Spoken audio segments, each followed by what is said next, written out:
interdisciplinary and international collaboration in addressing the complex issues that affect our society, economy, and environment.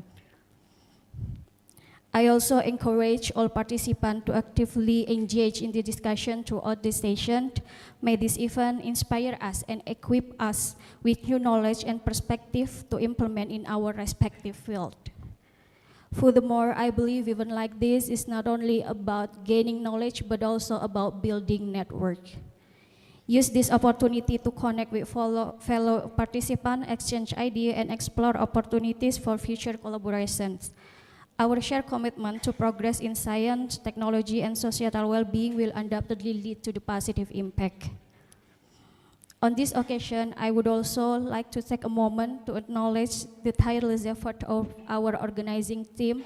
Thank you so much, team, who have worked diligently to bring together expert, researcher, and professionals from across the globe.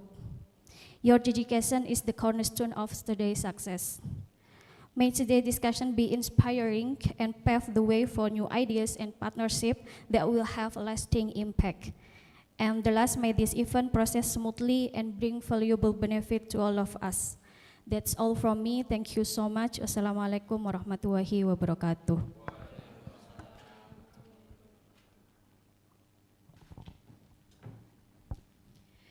Thank you very much, Ms. Diana, for your comprehensive report. Next, we would like to invite the Director of PSDKU Universitas Brawijaya Kediri, Professor Dr. Insinyur Soleh Hadi Pramno MS, to extend his welcome and share his remark with us. Professor Soleh, we kindly invite you to the podium.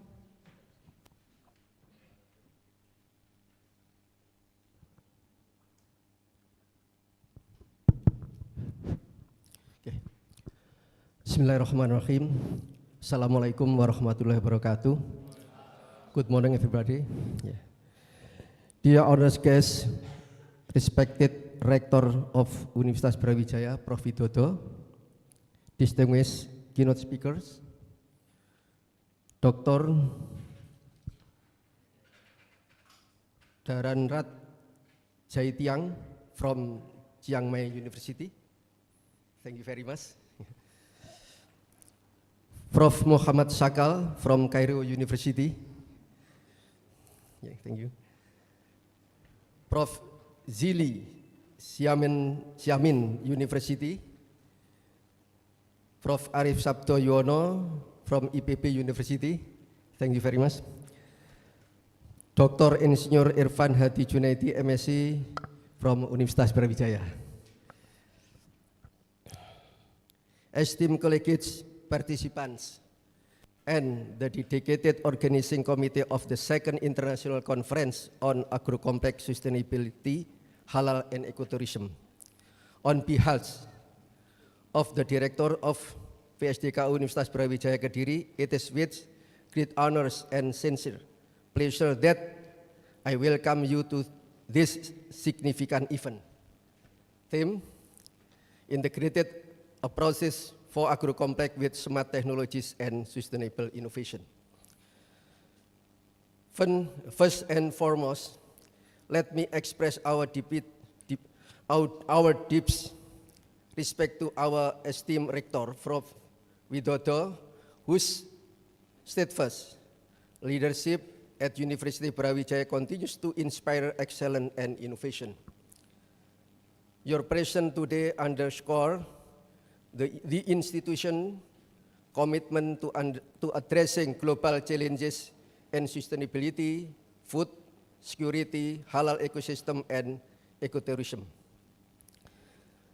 To our distinguished keynote speakers,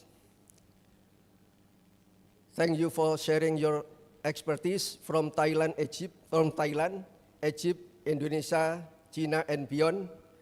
Your insight into the agrocomplex system, smart technology, and sustainable innovation will undoubtedly enrich our discussion and spark new direction of research and practice. To all participants, researchers, practitioners, your dedication to working together, sharing knowledge, and building networks are the very essence of this conference. I encourage you to engage actively, ask broad questions, forge collaborative relations, and envision concrete action that extend beyond the walls of the seminar. To our, to our organizing committee and supporting staff, your hard work, creativity, and commitment have made this conference possible.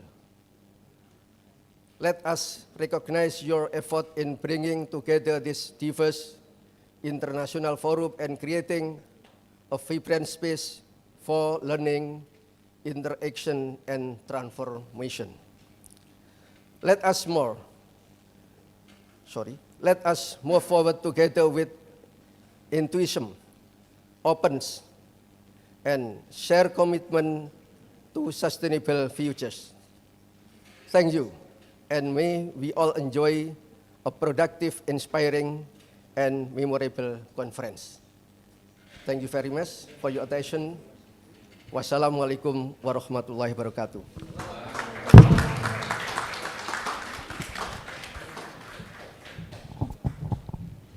Thank you very much, Prof. Soleh, for your inspiring words. Now, we are deeply honored to present the opening address by the Rector of Universitas Brawijaya, Professor Widodo, SSI, MSI, PhD, Medical Science. Due to his commitment, Prof. Widodo has kindly prepared a video message to welcome and officially open today's event. Ladies and gentlemen, please direct your attention to the screen as we play the opening remarks from our esteemed Rector.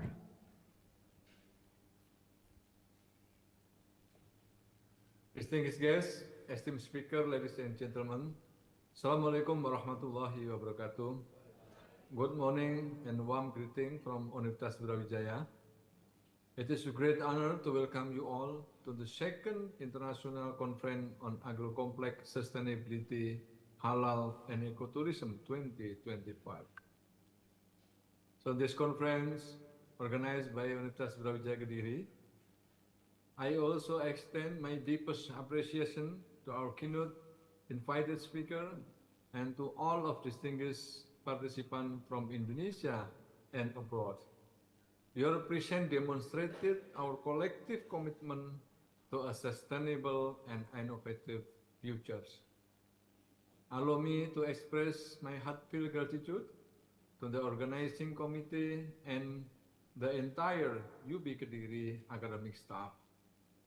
Your dedication and hard work have made this important forum very possible.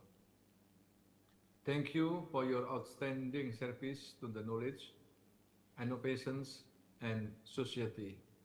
Ladies and gentlemen, so today's global challenge, like climate change, food insecurity, economic inequality, require science that is integrative, technology that empowers, and policy that uplift of peoples. The agro-complex sector cannot longer walk in silo.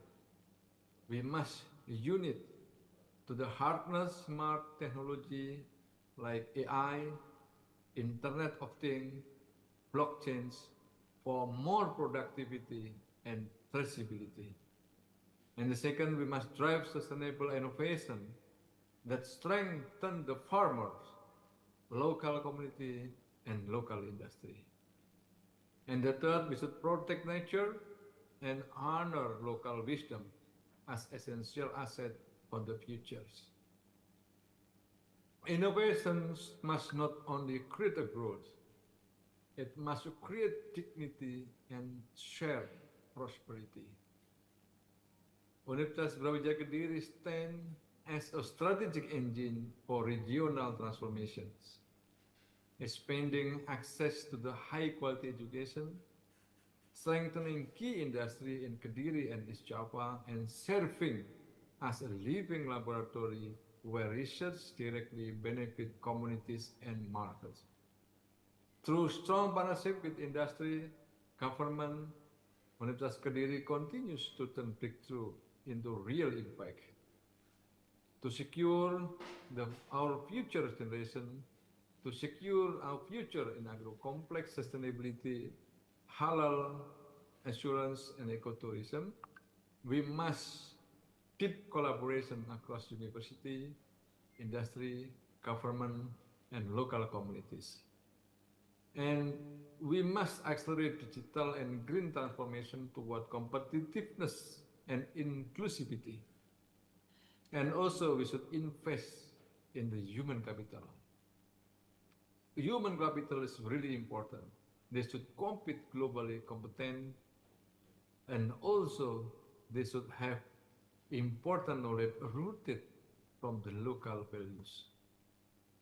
So this conference bring together experts from multiple nations, uniting in diverse knowledge, diverse culture, diverse experience.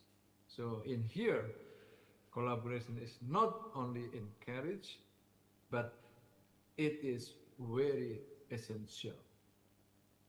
Distinguished guests, ladies and gentlemen, let this conference be remembered as a milestone where brilliant ideas become solution, where partnership become progress, and where collective action shape a sustainable future for Indonesia and the world.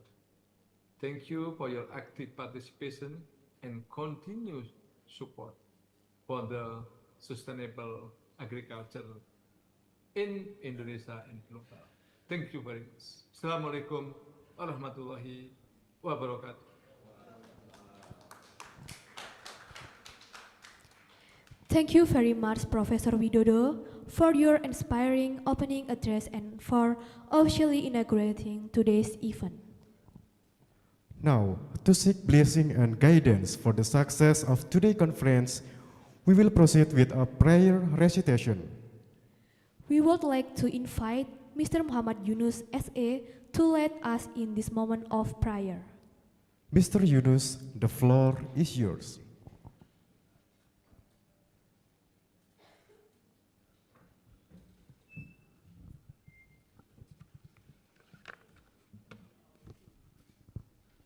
Assalamualaikum warahmatullahi wabarakatuh.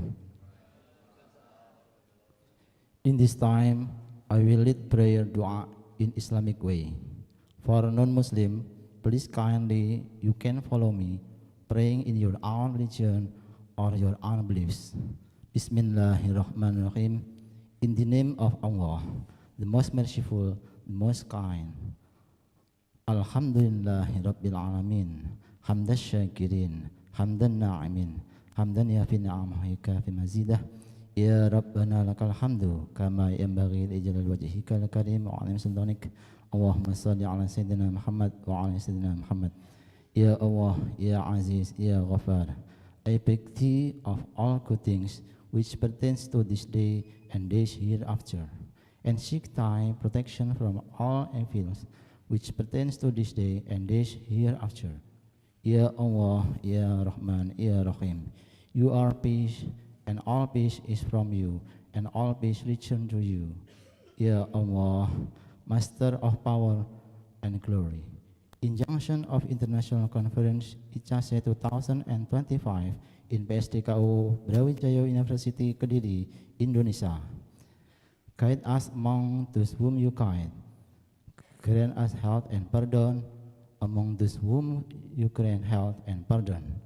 Ya Allah, Ya Alim, unite us from the right solution and animal science and industries issues between all participants, member countries, and provide us with a full knowledge and animal science and animal industries disciplines.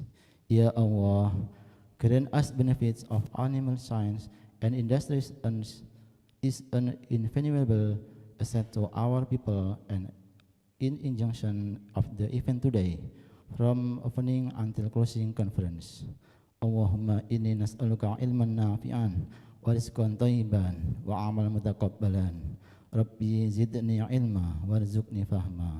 Rabbana hab lana min azwajina wa dhurriyyatina qurrata a'yunin waj'alna lil muttaqina imama. ربنا ظلمنا أنفسنا وإن لم تغفر لنا وترحمنا لنكونن من الخاسرين ربنا آتنا في الدنيا حسنة وفي الآخرة حسنة وقنا عذاب النار سبحان ربك رب العزة عما يصفون والسلام على المرسلين الحمد لله رب العالمين الفاتحة. Wassalamualaikum warahmatullahi wabarakatuh. Thank you. Thank you very much, Mr. Yunus, for leading us in prayer. Before we continue the next agenda, I would like to invite the leader of PSDKU, keynote speaker, to stand and take picture together. Thank you.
Now, we are moving into the first plenary session of today's conference. In this session, we are privileged to have two distinguished keynote speakers who will share their expertise on veterinary science and sustainable smart agriculture.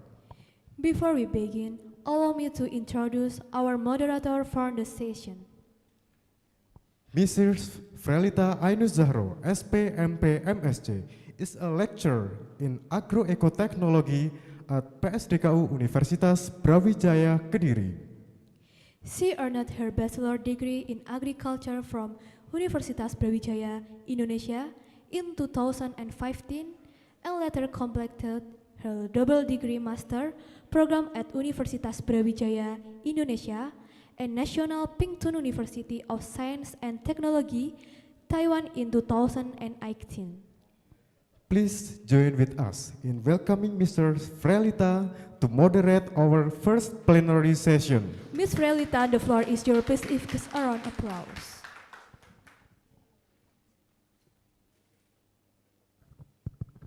Thank you. Yes, good morning, everyone. Good morning. Okay, I hope you are doing well. So in this session, I will lead this session. That I will introduce our. I'm sorry. I will introduce one more our speaker. There are two speakers here. Dr. Deran, oh, I'm sorry. The first speaker is Professor Mohammed Shakal. He's a renowned poultry disease expert from Cairo University, Egypt. And also the next speaker is Dr. Deran Rajetiang. She is from Chiang Mai University, Thailand. She is a full-time lecturer at the Faculty of Agriculture. So let's invite our two speakers to come to join with me. So please come forward. Oh, yeah, with me. It's okay. It's free to choose which one do you want. Yeah. Yes, please.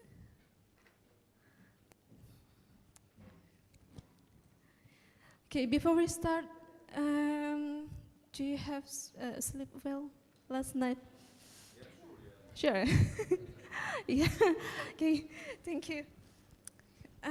Yeah, this event aims to provide a platform to share knowledge and experience that supports sustainable agrocomplex system, halal industries, and ecotourism.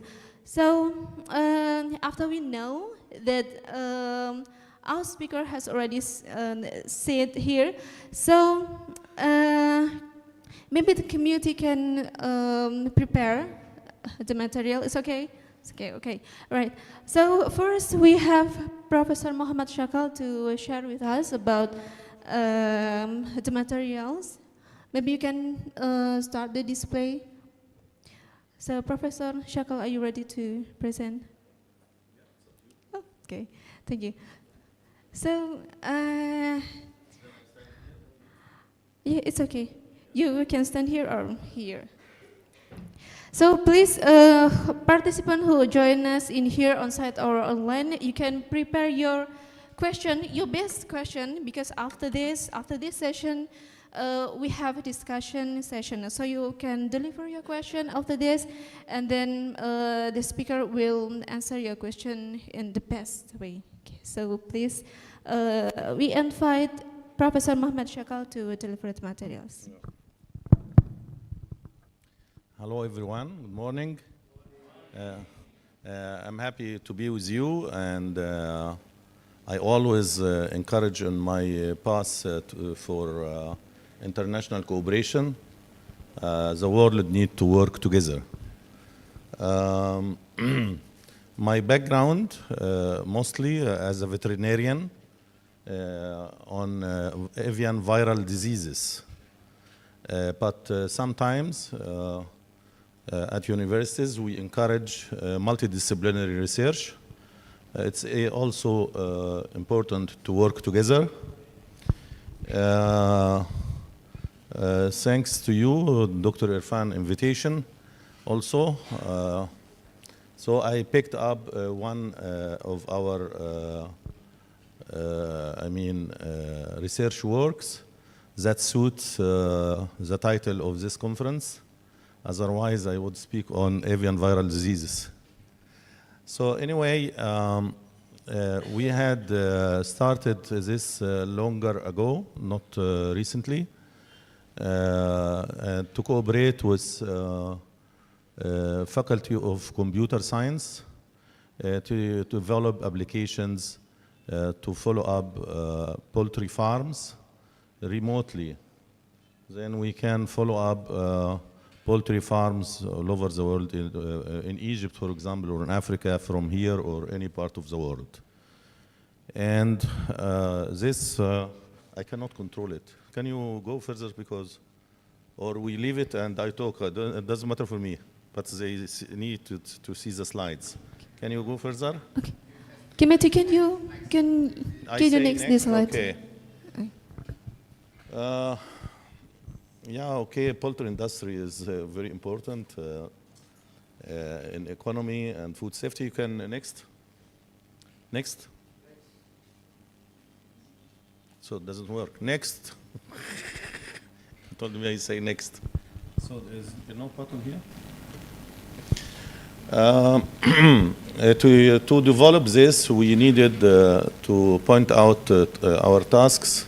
I mean, if we can have, I really started this with a Spanish company at first in private sector, that we covered the veterinary part, and that was an IT Spanish company, and they further developed that 20 years now, and use it all over Latin America. But we provided them what they could need to serve poultry. So as a start, the tool was important to work on informations, yeah? And this could be used for surveys. Next. What you see here in Arabic, that was our poultry center, regional poultry center, and the Avic app was the Spanish company. Next. Again, next.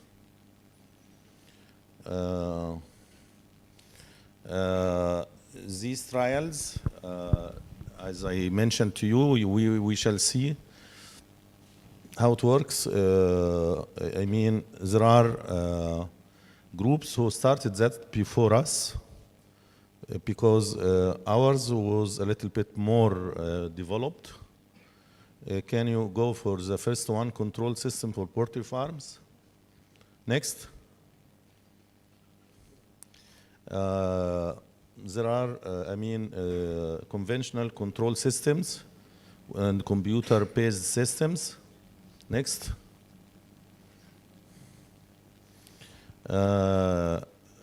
What was about it just to gather information. I mean, we further developed that to have it as a mobile application in your hand. It started on computers, but we had that further developed in a mobile application to have all information about your farms, if you are a businessman or whatever. The farm, you need to know how much feed they use, how much water they consume, what's the temperature on farm, what is the humidity, and this is all switches, and all data come to you over internet, and those parameters, there are certain sensors that tells you what temperature, blah, blah. And there is also what is the weight gain of such a chicken. There are balances everywhere, and chicken jumps, and the computer will make what? How much? Now? Okay. Yeah, okay, when I need it. Yeah, it doesn't work. Where should I point out? Pointer. Yeah, this one. Pointer. Yes. Yeah, but okay. That is not much to say. This is the sensors. But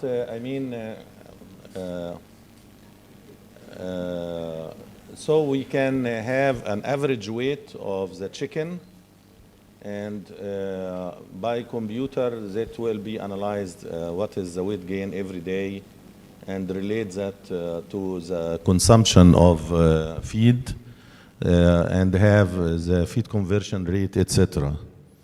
Those chicken will be also monitored by video. I mean that to have an idea about the vitality of this chicken, if they are normally distributed, not crowded in some places. Maybe they feel a little bit cold, or you see signs of illness. This one.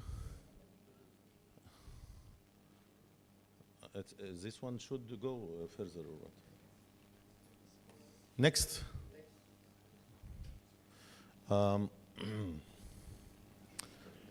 Again. Yeah, now. As I mentioned to you, all these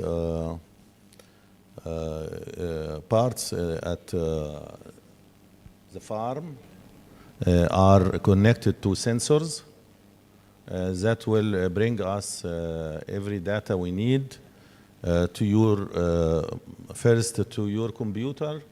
Next, we did that, we transform it to mobile, that you can move every part of the world and you have all information about your chicken in your farm. Oh.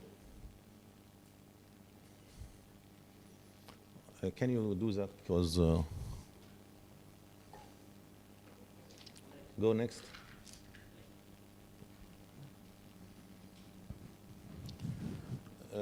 Then first was control system over computers. Our work was with this Spanish company, Avic App, to make it on mobile. Can you move next? Yeah. That's our work. The second and fourth are our work. Second was here. Our center, you can read it in Arabic, المركز الإقليمي للدواجن, and the Spanish company, and we transformed all what you see here, right? That was on computers, but we transformed that to mobiles. That's our development. You can see that we can have the cumulative mortality, average weight, daily gain, uniformity of chicken, coefficient of variation, feed consumption, feed conversion, temperature, humidity, lighting, etc. And that help for better management and better achievements in poultry farms. Next. And as you have seen to the right here, it helps you have reports, yeah? And these reports can be daily, monthly, or even annually. They had in Italy, that is not our invention, that is in Italy, Italia Begazos Institute. This application, which was a little, our application was more practical, more easier, handy. You have it in your hand, your mobile. But their application was a little bit old-fashioned on computer, on desktop. Yeah, next. Yeah, like you seen. No. Okay, yeah. Yeah, okay, please stay. That was also the MTech. I'm close to finishes. Then there's another application made, like I said, from Italy, and now that's from USA. But this is old-fashioned, complicated one, but it's much earlier than ours. And that was to control and every data you have. It's complicated. You need to put everything in office. If you are outside office, you are disconnected and you know nothing about your farm. But our application was good that wherever you move, everywhere, you have all data in access. And we made it in access not only for the owner, we made all information accessible and also degree of access. There are certain, authorization for certain information for the owner. There are also others for administration and other data for us as a veterinary control to see the videos, to have certain parameters, which the veterinarian can do something with it and take decisions. But I mean, the owner, he cannot do only complain. Then that is all introduction for our last four, for the number 4. Next.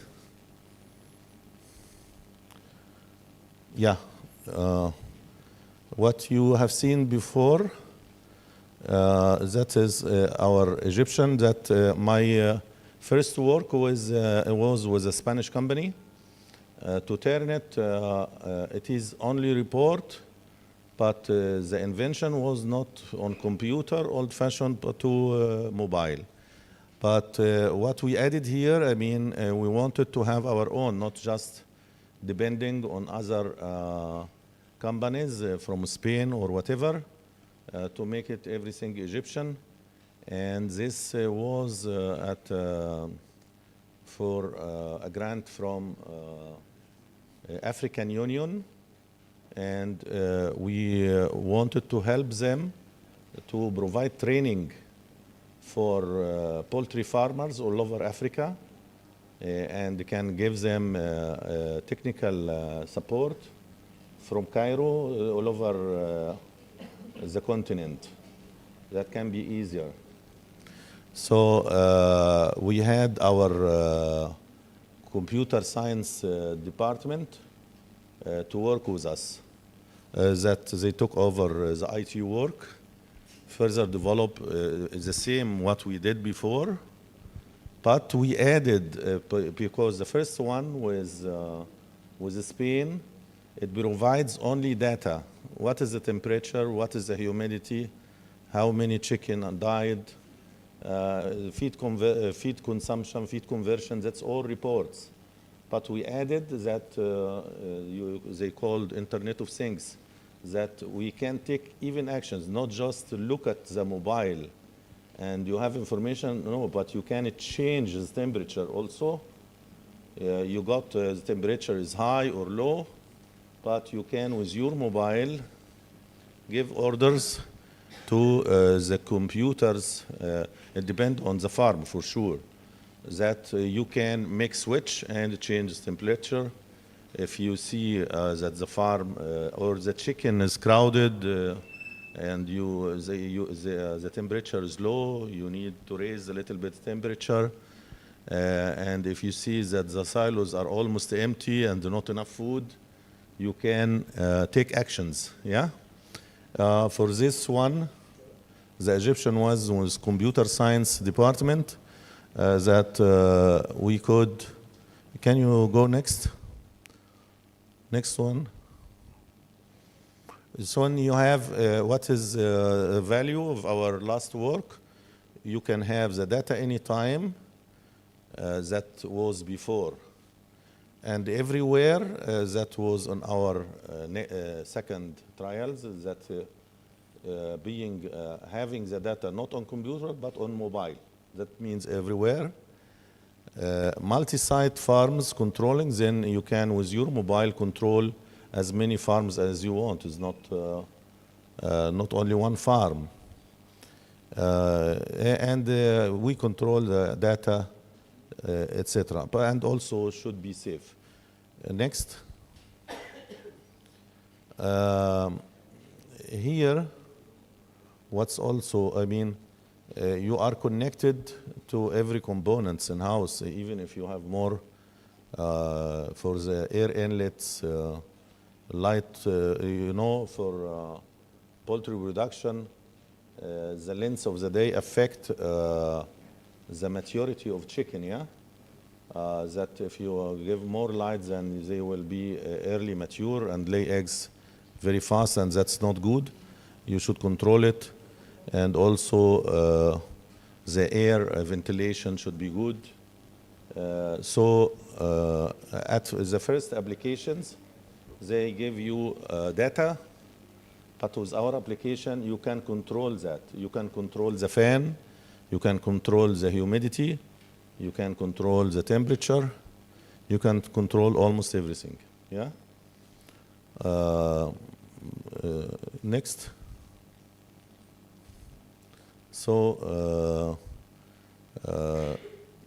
you can see that you are connected for everything, even for video cameras, if you want to see how the chicken behaves itself, or if you need, as a veterinarian, that the farmers or any of the workers take certain chickens to a special room for dissection, yeah, to see what they have in post-mortem examination.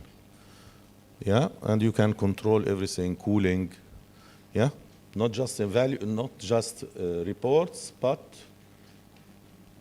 you can take actions. So that is the real value. Next. What I told you, you can see it, how it is done practically. And everything becomes easier. You can control it from your office, from your home, even from your car. Yeah? You can respond as fast as possible, and it doesn't matter if this farm here in Indonesia or in Thailand or in Egypt, you have everything in control. So, yeah, next. That's all functions I told you: temperature controlling, humidity, lighting, feed consumption, water. So you control everything. So that's almost everything we intend. You can go further. Next.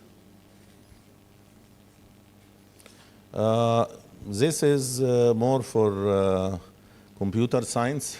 It's not for veterinarians or so how that is a design for their computer. I mean the system and sensing data, how it goes through internet, etc. So it is not, I mean, that's why we need the multidisciplinary research to work together. Next. That is the design. I mean, you need sensors. I mean, to have this, I mean, it should be anyway supported by Ministry of Agriculture or Farmers Association, or maybe if the university want to apply this for some farms connected to the university. And there is a center who control all these data, has servers to work, and you put the sensors, device controls, everything. You put it in farms, yeah? That is how it looks. That was Egyptian cloud-based application. The login, yeah? Next. The data you could receive on your mobile. The first one was Spanish. The second one, the first one was half Spanish, half Egyptian. This one is 100% Egyptian. Yeah. Next. I think as that was the first, I mean, for Egypt and for Africa, and it was meant 10 minutes left. Yeah, then I give this 10 minutes for discussion, or I talk about something else. Anyway, as you see, it's important. Maybe it's more in your direction for poultry production, because we are working in diseases, but I believe, I mean, we need to work together. That's why I focus now in our scientific society to bring you working for poultry production with us as veterinarians, because disease conditions affect your goal to improve production, yeah? You want to improve production, and all of a sudden your birds are ill and died. then you will not succeed unless you have knowledge around diseases. And also, disease conditions get worse with bad management. Then, as a veterinarian, to control the disease well, then you need to know good management, sound management, yeah? Therefore, we had now brought both veterinarians and poultry production specialists together in one scientific society. And also, it is not useful to have veterinarians and agriculture alone. You should bring the producers, because research starts from the field and the producers. That means you need to work on real problems, not in your fantasy. And then ends with, research starts with production and ends with production or producers. That means that you work on real problem, and then at the end you send your informations and solutions to farmer. Otherwise it is useless. You make research to put on shelf and nobody read it. So our society is multi-stakeholder, have all of them three, and we have it before regional for Arab area, different countries, but we took recommendation last conference to open it for the whole world, and it is now World Poultry Council. And I'm here to invite you all to this, and Dr. Irfan is coordinating for this Poultry Council here in Indonesia, and we are looking forward that other countries like Thailand, yeah, you coordinate it, and all other colleagues and friends worldwide, that we can have, diseases, no migratory bird. To my knowledge, you need visa to go to one country. You just go in, and if they have some disease, they drop it, and you have problems. Then if we work together, we can get alert fast and take actions that will help healthy food and healthy human being, and save the economy and many things. Thank you very much. I hope it's 10 minutes. And any question first? Any question regarding Egypt? Who would like to come to Egypt? Maybe after this, Prof. Sakal, maybe after this, after Dr. Daran deliver the materials, we can move The to questions later? Because yeah. she said 10 minutes. Okay. Okay. Okay. Have a seat, please. Okay. Thank you so much, Professor Shaka. So, new insights for us, especially for students, about the applications and also how it works and so on. This is very important to us, especially for students here. Maybe you will learn about this deeply, maybe. Okay, so let's move to the next speaker. Please, Dr. Daranrat, to deliver your materials. That it may takes about how the time until what time?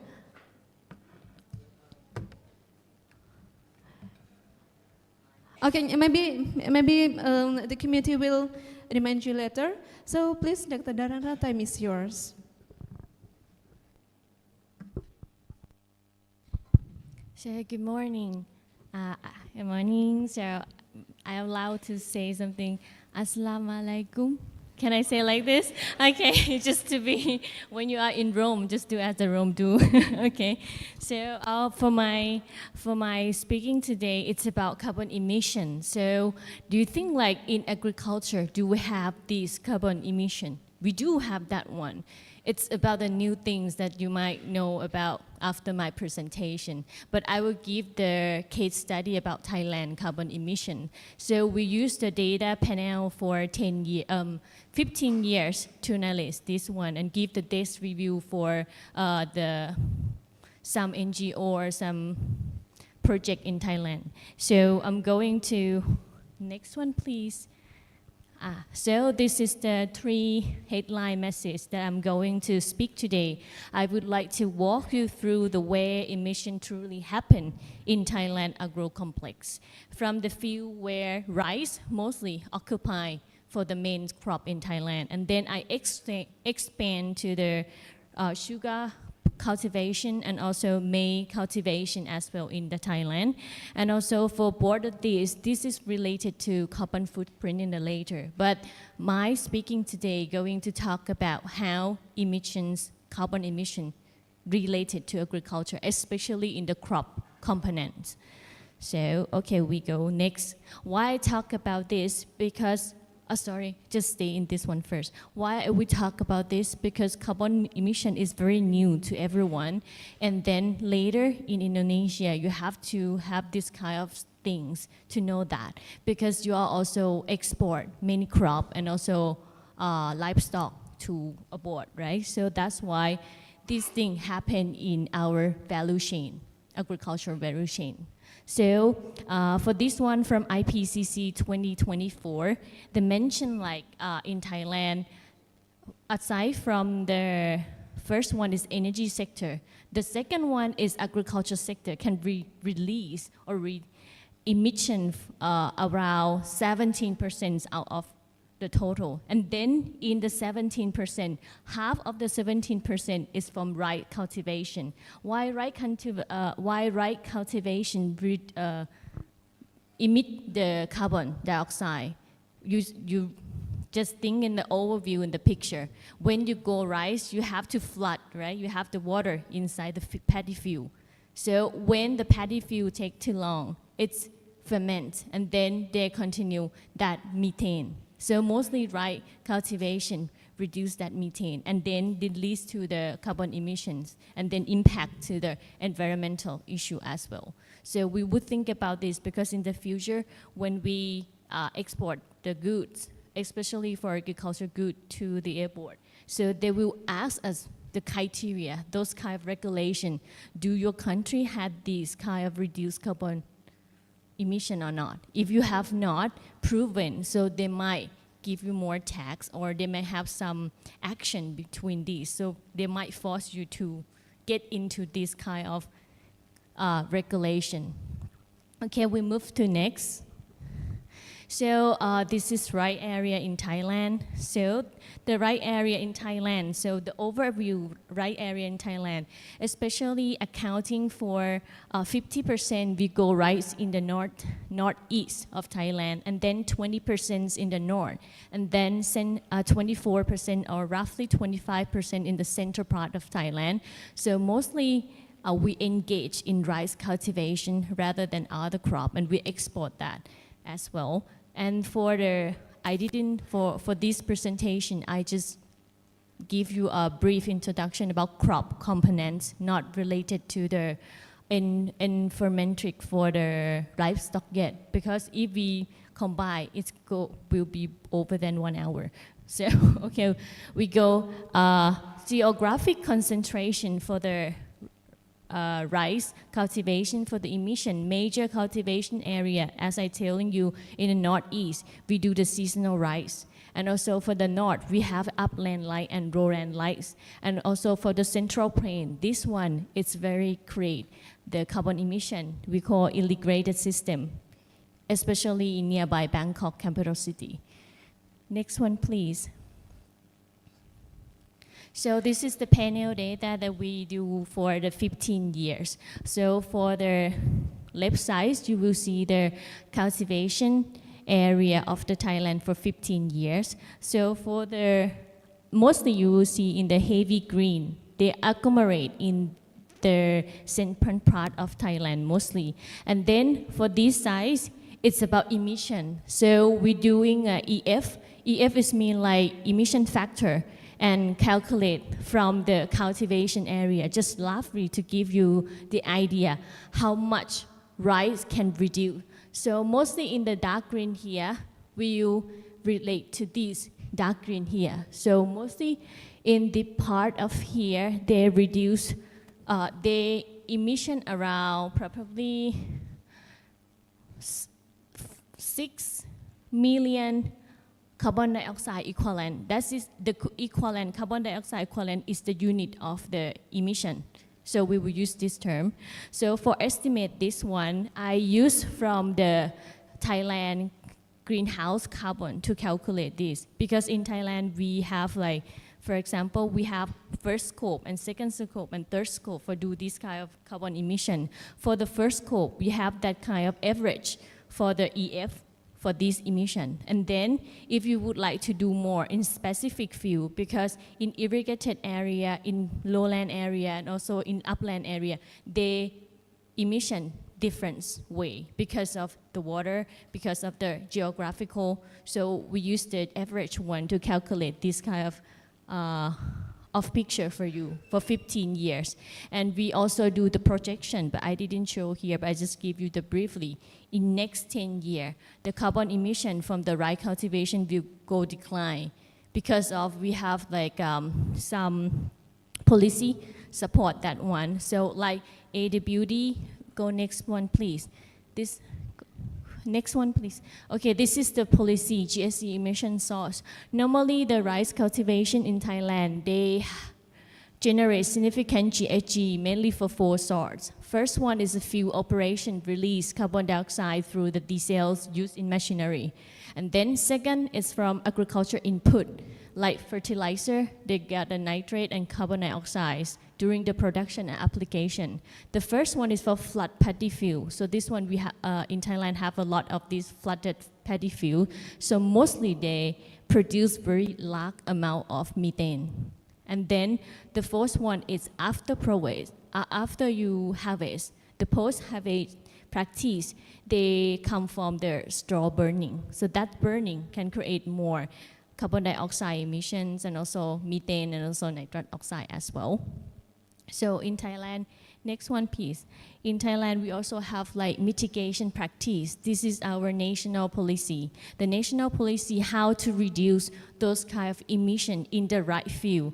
So we apply this kind of thing. We call AWD, alternative wetting and drying. So this kind of practice can reduce around 30% of the carbon emission in Thailand. Yeah.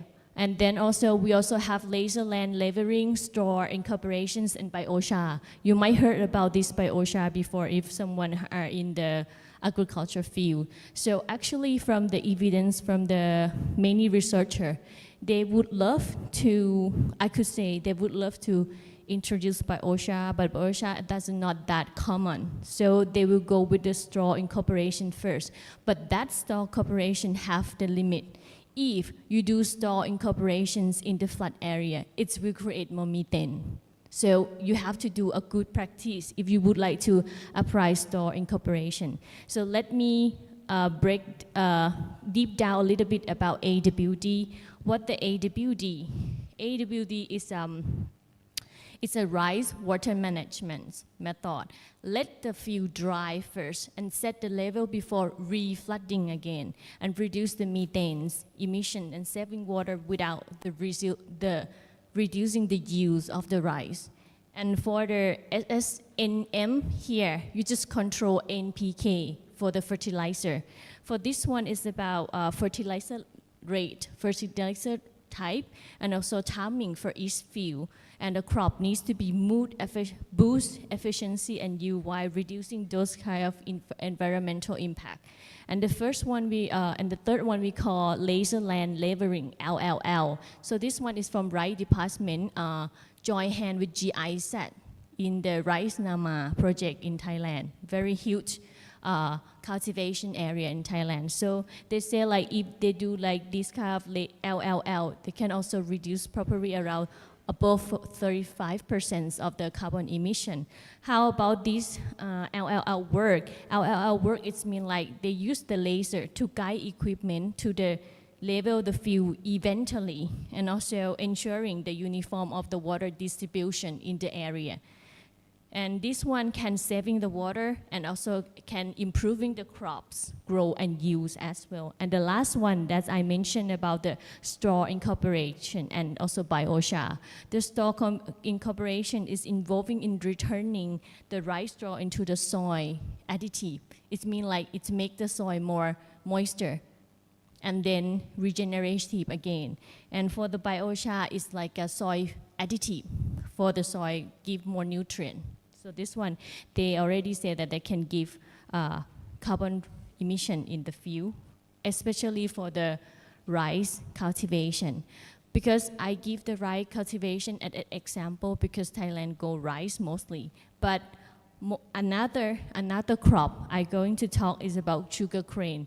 Because in Thailand, we have raw mat first, and after raw mat, we processing into the sugar. We are the second largest sugar exporter to the world. So that's why they, next slide please. So that's why they consider how those industry who are working with the sugar cane can reduce those kind of carbon emission and get those kind of premium, like sugar low carbon. This is happening in Thailand right now. But that label costs your arm and legs, seriously. It's so expensive over there. But then government and also like MOOC, like Ministry of Agriculture Corporation, they try to lift up this kind of stuff to farmer, to let farmer to have a chance in this kind of low carbon things, to make the overall picture in Thailand agriculture like to be net zero in the next 20 years. But we try to lean on that line, but I'm not really sure how much we can go so far. But right now in Thailand, we do a voluntary state of carbon emission. But in the further, we might use the regulation. Everyone might need to do that. Also, okay, next one please. For the sugar area and emission. For the sugar area and emission, because in Thailand, largest area is in northeastern Thailand, 46%. And also in the North Thailand, 25% of the sugar cultivation. And also for the central plain area, is accounting for 24% of the cultivation. And they have slightly in the east side of Thailand, 5%. But those one is less than 10% irrigated field. Mostly in the Thailand sugar cane, they just do in the dry field. And after that, the thing that they're concerned about the sugarcane area is firstly, they get emission carbon from the fertilizer use. The second is from the fuel consumption from the machinery to, cut, slash, or doing a burn fuel. And also the other things that they're really concerned is about open field burning before the harvest. That's one is really can create the black carbon in the area as well. That is biogenic. So next one, please. So this is the 15 panel data of the time series of Thailand. You can see from the cultivated area, mostly the dark green color is in the northeast Thailand. And here they emit a lot of carbon emission in this slide. The highest one will be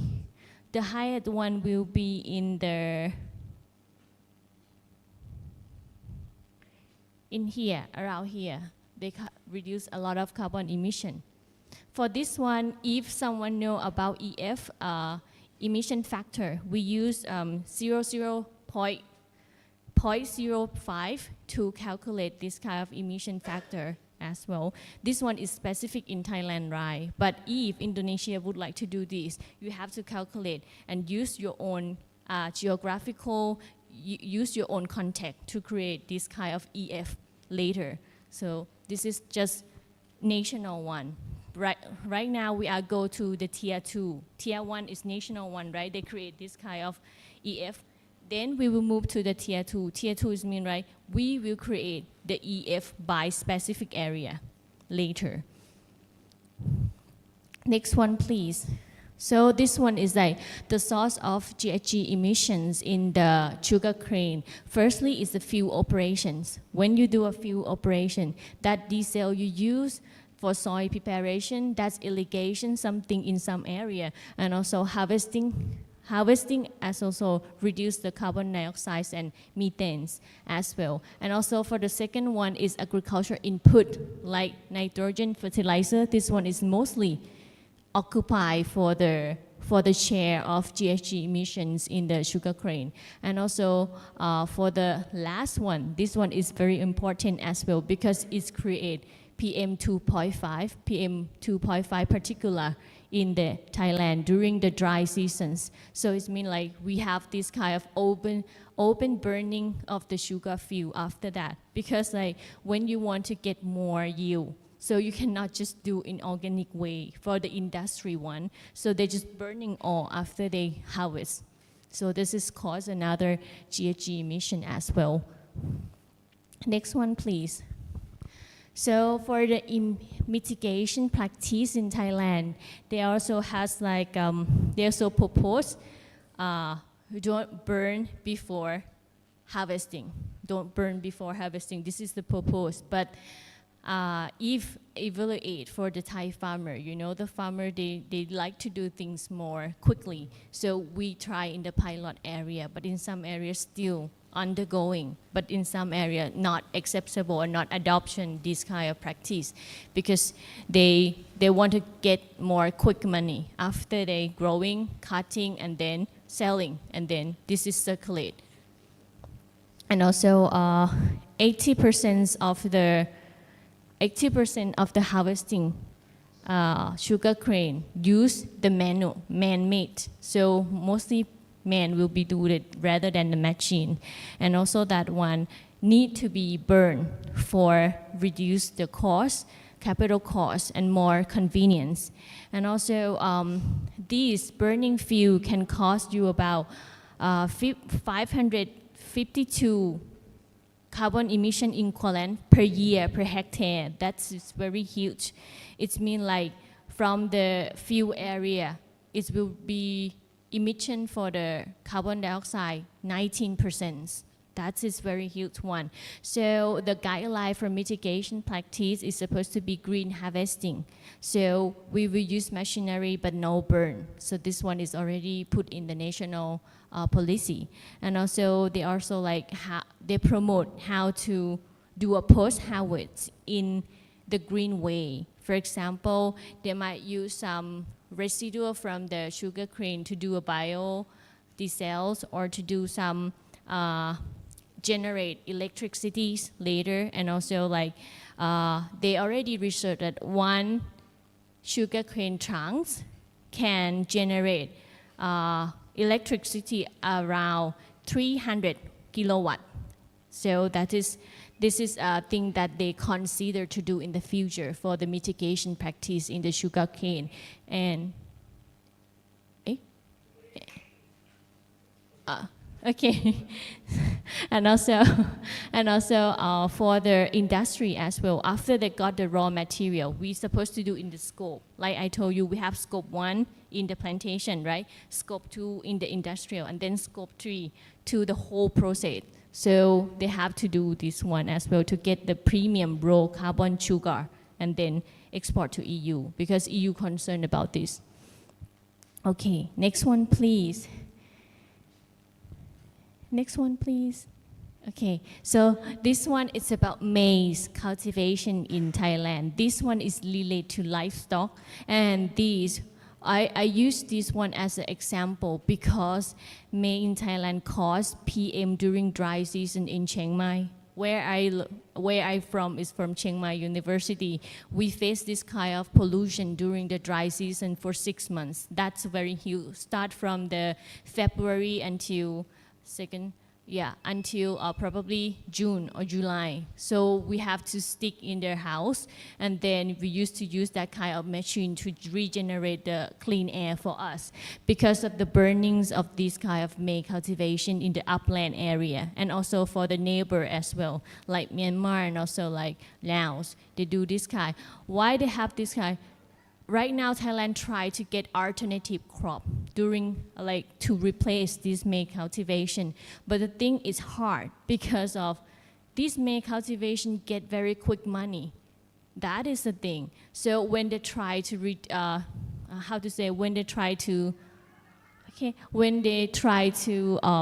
use other crop instead of this maize, they not generate money like maize do.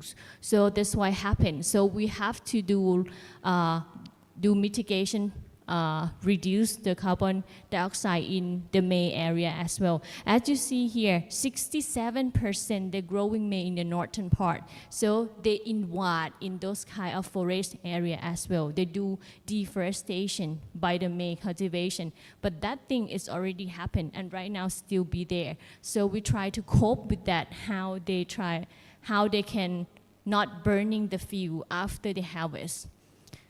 So next one, please. So this is another panel data for 15 years. So you will see the dark green one over there, and some area doesn't have maize cultivation. Even maize cultivation is very lax of the PM 2.5 biogenetics and also carbon emission. But Thailand still need to get more import from other country because we cannot, our demand is over than that because we have those kind of livestock industry in Thailand. But we still concerned about ourselves as well, how to improve or concerned about environmental issue in the area. So from here, you will see here, around here, one province in the northern part of Thailand emit a lot of emission over there, over than 1 million carbon dioxide equivalent. So that is a huge one for a year. So this year is from 2024. This is the latest one that calculates from EF, from national EF1. Next one, please. Okay, this is GHG emission sort in the maize cultivation. Firstly, field operation. Secondly, agriculture inputs, including those kind of nitrogen fertilizer. Mostly in maize and sugar, they are from fertilizer, mostly. And also, they are crop residue burning after the harvest. This one will generate more biogenic, like a PM 2.5, and also back carbon, and also other stuff related to the health of people over there. So they say particularly in the northern regions of Thailand, accounting for 75%, they burn maize fuel, not just cut and then let it regenerate. So this is another point that we concern about carbon emission. Next one, please. So this is the mitigation practice from national policy. They try to say they try to give us some improvement fertilizer efficiency. So how you use your fertilizer precisely. This one is, they have a study that show if you use fertilizer application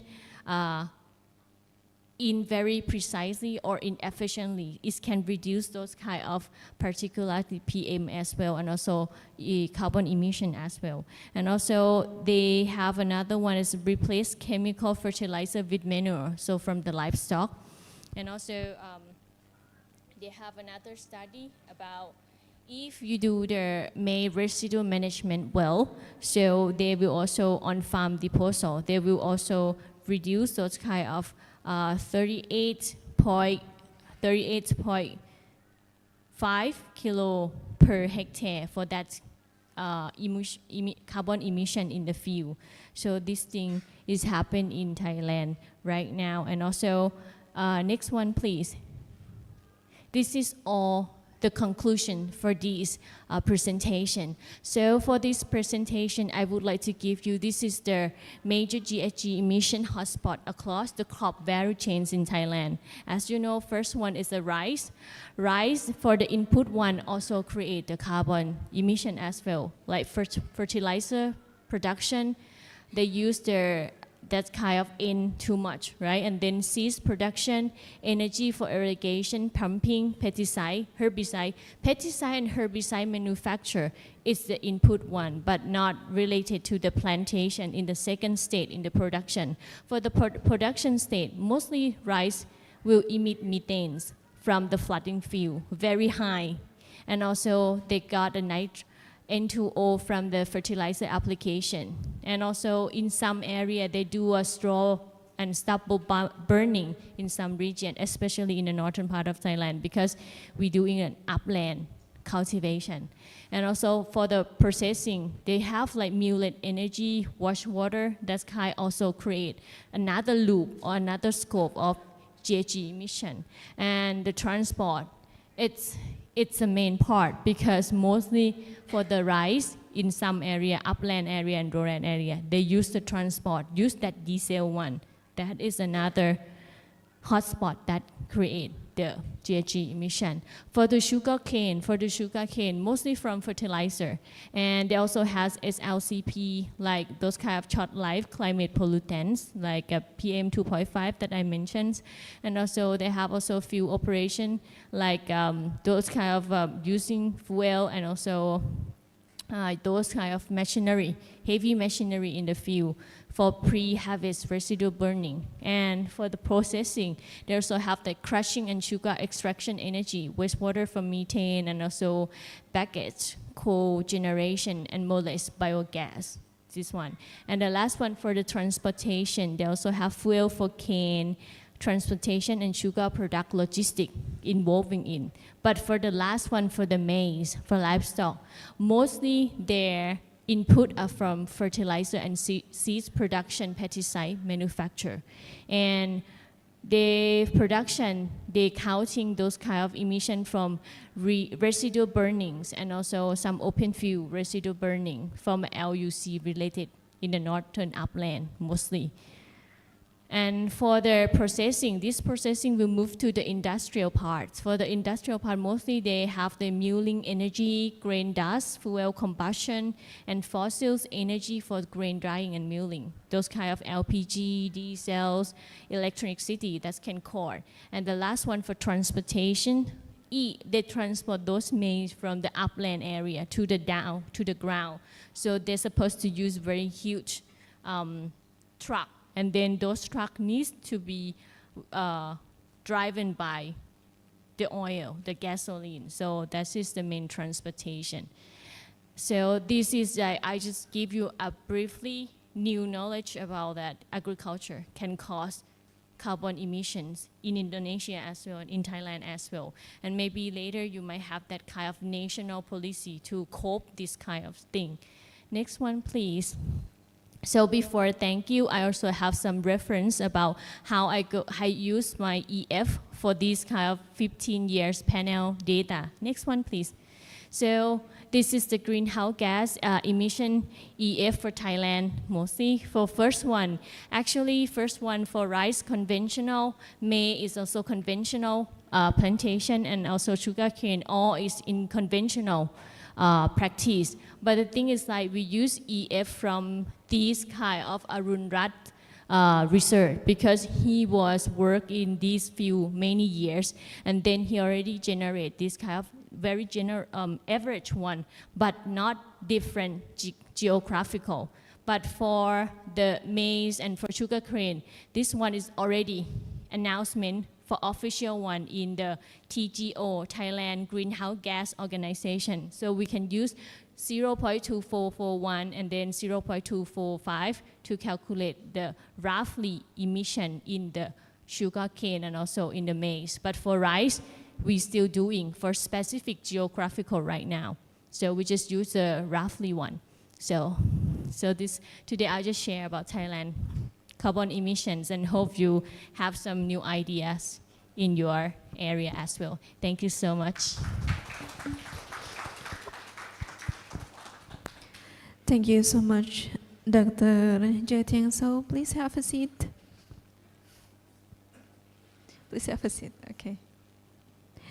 I think your explanation is very relevant with this condition. I mean in here, because we are surrounded by sugarcane cultivation, and also so many seed company here. Yeah, so we also have, we're also surrounded by corn cultivation also. So that's the explanation from our speaker. The next is discussion session. So maybe the participant here who joining us virtually, or maybe you you are joining us here, you can raise your hand if you have a question. Oh, yeah. First, maybe we have Prof. Ani to deliver the question, please. Okay, thank you very much. I will ask to Dr. Durarat. Yeah, based on Thailand experience, yeah, which best the processing for the waste from the agriculture to depress the emission, and how about the efficiency of that? Thank you. For the national efficiency for wheat, we didn't declare yet because mostly wheat is not economic crop in Thailand. Mostly we are used for rice, sugarcane, cassava, also maize for economic crop, and also another one is oil, palm oils. For we have this one as economic crop. For the wheat, we still undergoing for the EF one as a national, but for the how to mitigation for the wheat, it might be those kind of green practice. Actually, from Thailand, we have rice department. They already announced 10 practice that you can reduce this kind of carbon emission, but I didn't show here because I just chop one for you that mostly they do AWD because wheat and rice is almost similar in the term of like cultivation and area, but the thing is like flood area or not. That is the main question. If mostly in the wheat, they're not growing in the flooding area, right? That emission will be different from the rice one. So we still undergoing for that one. Right now in Thailand, we have the undergoing for the national EF. First one is soybean, and also another one is like cassava, and also the other one is like I'm not sure for the other one, but they separate this kind of thing for each university. For Chiang Mai University, we are in charge of soybean. And then for the Northeastern University, they're in charge of those kind of cassava. So this is the thing that I could answer, Doctor, because they are still undergoing for the EF. Right now, we have the EF for this one because it's very large for in terms of export and economic impact for our country. So that's why they launched this kind of stuff first. Okay, thank you. Thank you. Thank you. Any other question? Yes, please.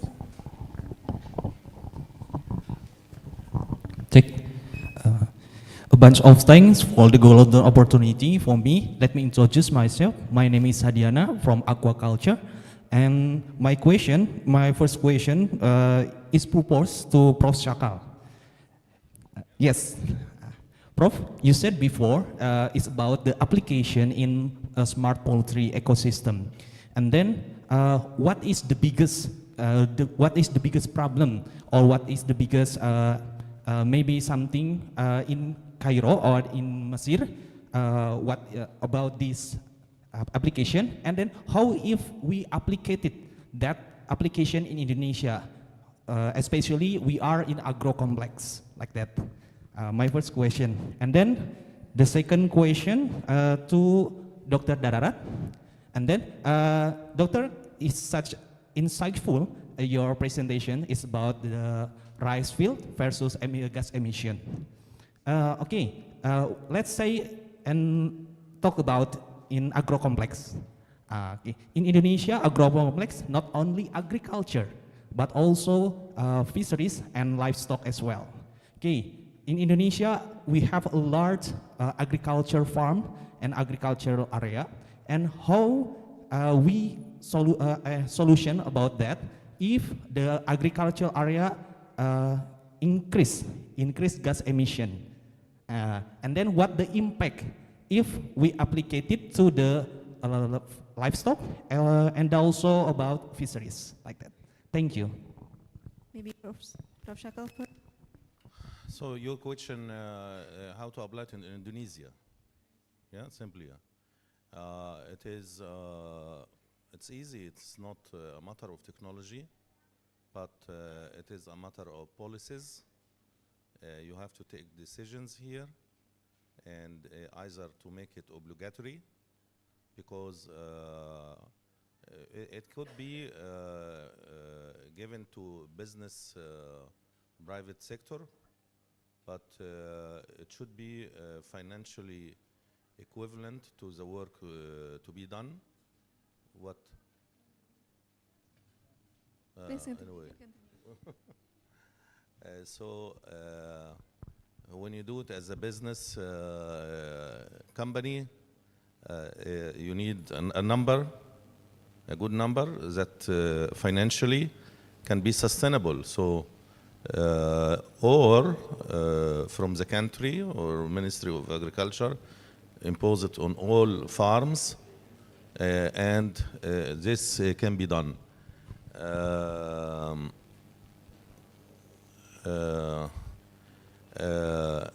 The efficiency of such applications will be firmly controlled for closed systems. In poultry, if you are a poultryman, we have free range, we have open systems, we have closed systems. In closed systems, we can control everything, yeah? And we have sensors for everything. You can control temperature, humidity, ventilation, everything. You can have average weight for chicken, average feed consumption, but this is more efficient in such farms, closed system. An open system is it is less efficient. You cannot have enough information, and you cannot control it. What we do for chicken, you can even do it for fish farms. It is not only limited to chicken farms. But I speak about that, and we did this application for chicken, but it can be done for dairy farms, pigs, sheep, fishes. But you set the parameter what you need for fish, etc. Yeah. As said, it's more efficient for closed systems, and that is more for big companies, not the smaller farms, because the environment is open. You cannot control everything, yeah? And you need enough number to be financially visible when it is for business, or the Ministry of Agriculture takes this responsibility and impose it for everyone, and this will be better. I mean, you can control better the epidemiology of diseases. For example, you can have a good warning system for diseases. You can see soon, very fast, what happened in every part of Indonesia regarding certain signs of diseases, started from east and going west, and then you can compare this very fast and very efficient. So that is possible, yes. Okay, thank you. Thank you for the questions. It seems like you're really interested on this carbon emission. So for asking for the first questions, because Indonesia has a very large cultivation area, so is that very impact? Of course, it will. Because I bring this one because Thailand has signed in Paris agreements from many years ago about how to meet or cope with this kind of pathway of carbon emission.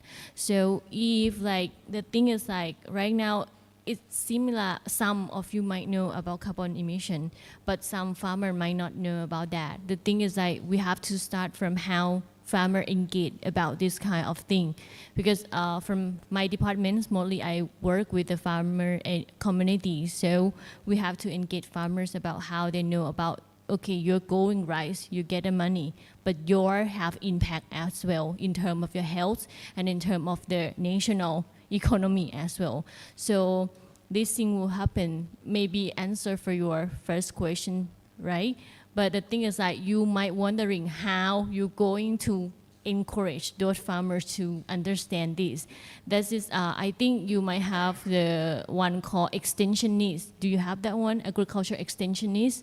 So we might need to train those extensionists, training about new knowledge about this kind of stuff. Even not about EF, just regular one, how to engage or cope with the farmer in the field, to know about like when you're growing rice.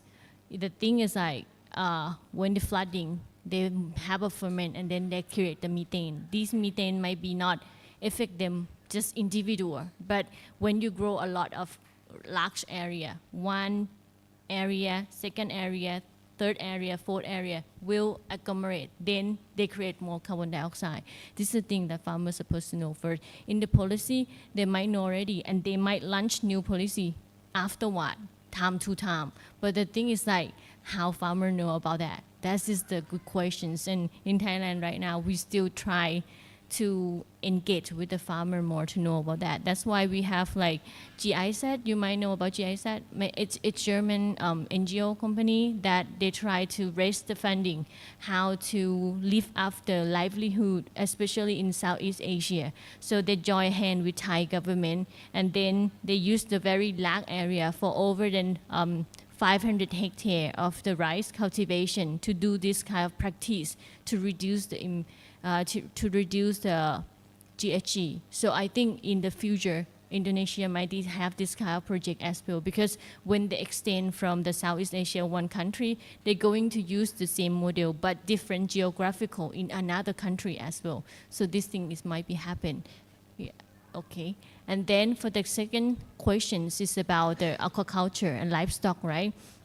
For the aquaculture and livestock, of course, they also reduce, emit the GHG as well in terms of fermentric from the methane. When those kind of like manure from the cow, from the cattle, that's one. Yes, will create more methanes, and also for the even the processing in the area as well. How to get the input from the, like for example, feed additive for the livestock. That processing, how you get that one, is related to the crop component. So when you do a plantation for the, for example, for the maize for livestock, and then you get more that GHG already, right, emission. And then that process will lead to how you feed the livestock, that also create. And then the livestock manure also create. And also after the livestock manure, when you collect or harvest those kind of productivity from the livestock, that another processing also create. So this thing is the new thing that you can learn, because like in Thailand, they had a training about LCA, life cycle analysis, about this kind of GHG. So you will see many scope, like mostly they have tier 1, tier 2, and tier 3, like I mentioned. Scope 1, scope 2, and scope 3. Scope 3 mean like you can see from cradle to grape. They say cradle is mean from the first plantation to the grape is mean the last destination of the GHG emission can be a hotspot. That is the thing. So, and then from the livestock, they can really generate a lot of carbon emission, probably around 43 or 45x of the total. That's very huge. I hope I can cope this kind of. Thank you. Is it enough?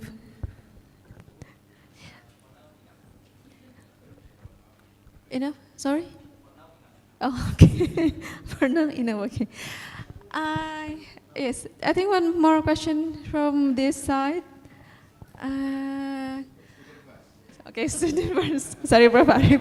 So maybe first student who want to ask, please.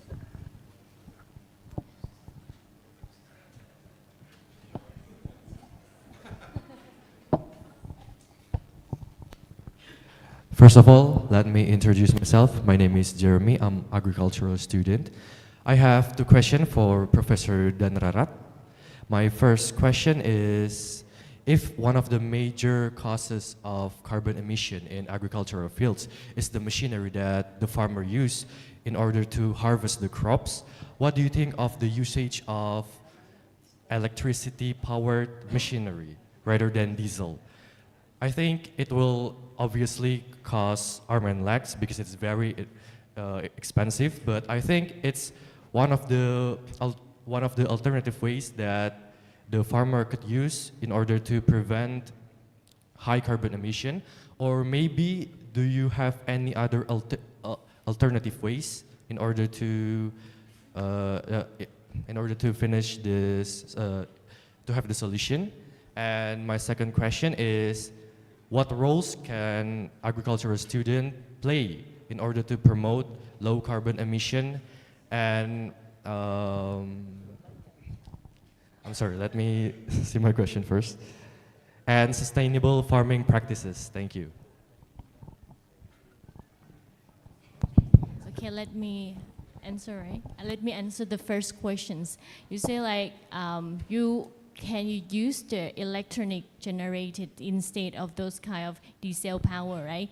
I have one discussion for you. How those kind of electronic generation came from. Yeah, so is that emission carbon as well or not?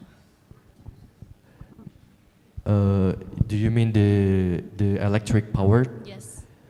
I think we could use the same principle as the electric powered car, like Tesla and something like that.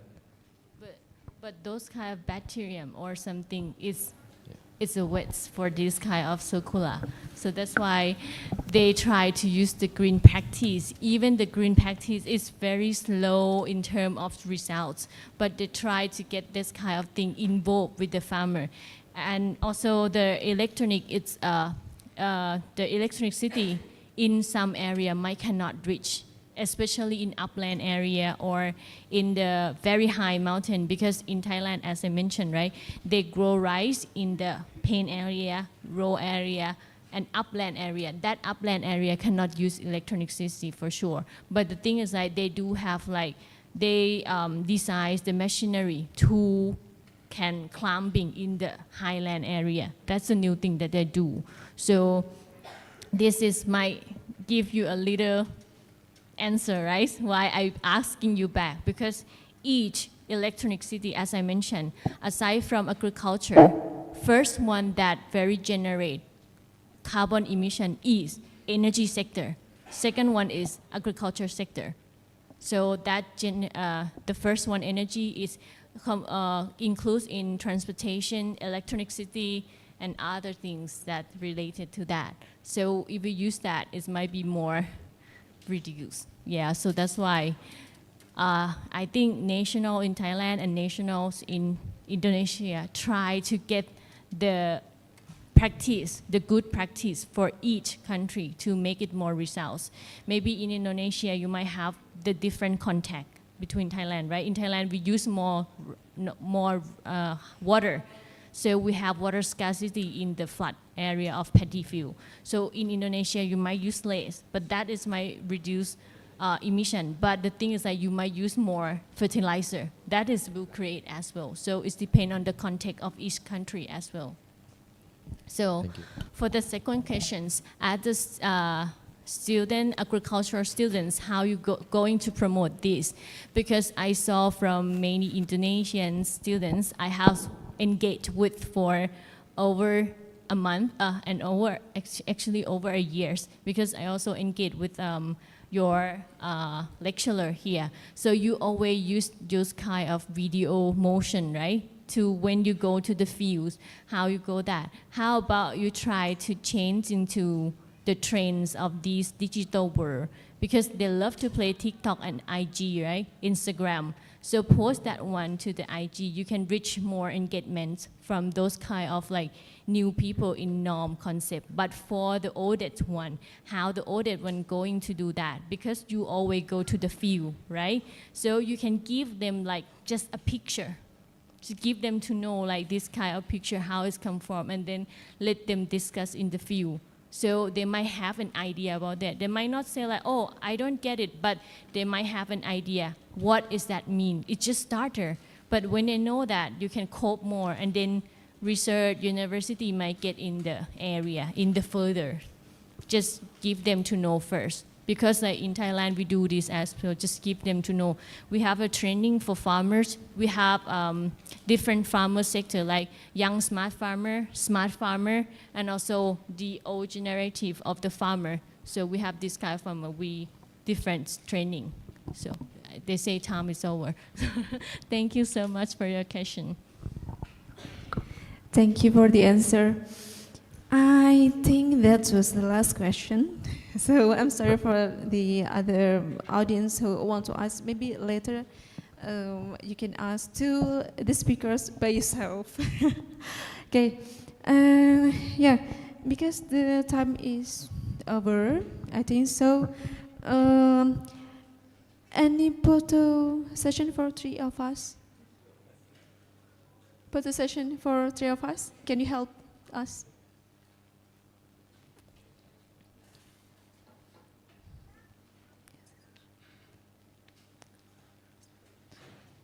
Just like this? You want to take photo just like this?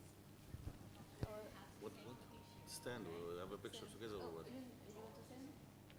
Can do it.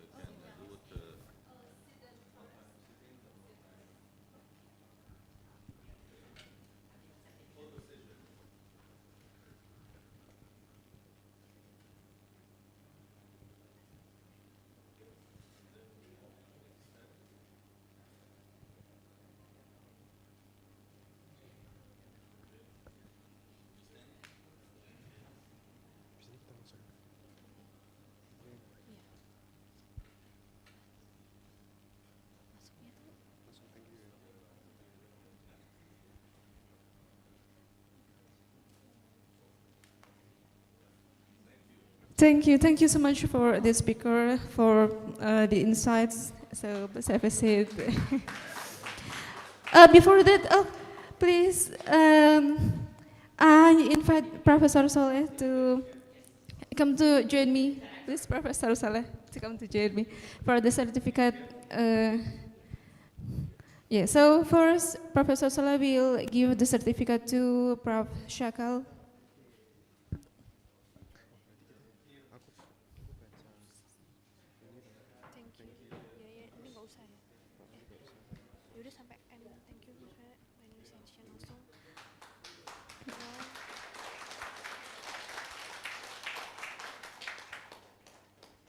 Thank you so much, Professor Shakal. And the next, please, Ms. Jetiang. So, Prof. Adi, please.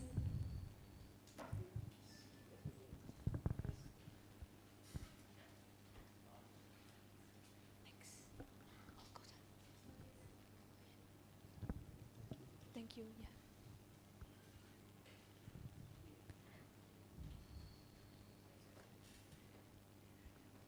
Thank you so much, Dr. Jetiang, and thank you so much to you all who are joining us today. So after this, maybe the MC, you can continue the session. Thank you to our distinguished keynote speaker, Professor Muhammad Shakal from Cairo University, Egypt, and Dr. Daranrat Chaitiang for your insightful presentation. And thank you, Ms. Frelita, for expertly moderating on first plenary session. Now we will proceed to the second plenary session of today's conference. In this session, we are honored to have three distinguished keynote speakers who will share their insight on the environment engineering, precision nutrition, as well as economic and game theory. I'm pleased to introduce our moderator for this second plenary, Mr. Muhammad Helmi, SPT, M. Agrosec, who will square off through keynote address and facilitate the discussions. Mr. Helmi is a lecturer at PSDKU Universitas Brawijaya Kediri, specializing in socio-economic of animal husbandry. He earned a bachelor degree from Universitas Brawijaya Indonesia and completed his master degree in agricultural science from the University of Melbourne, Australia. Currently, Mr. Helmi is also pursuing this doctoral degree at animal science at University of Brawijaya. Mr. Helby, the floor is yours. Please give a round of applause. Oke, Bismillahirrahmanirrahim. Assalamualaikum warahmatullahi wabarakatuh.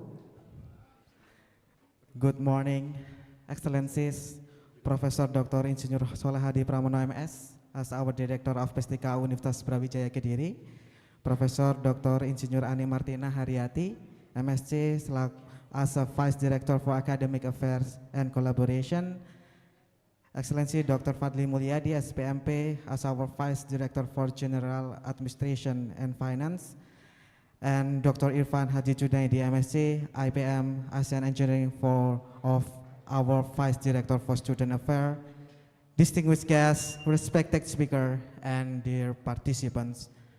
We are truly honored by your presence today, and thank you for the warm introduction for the Master of Ceremony. I welcome you to the second plenary session of the second International Conference on Agrocomplex Sustainability, Halal, and Ecotourism, ICASHE 2025. Ladies and gentlemen, today we are honored that we have three distinguished keynote speakers who will share their experience and expertise in their environmental sustainability, precision nutrition, and economics. Before I begin this plenary session,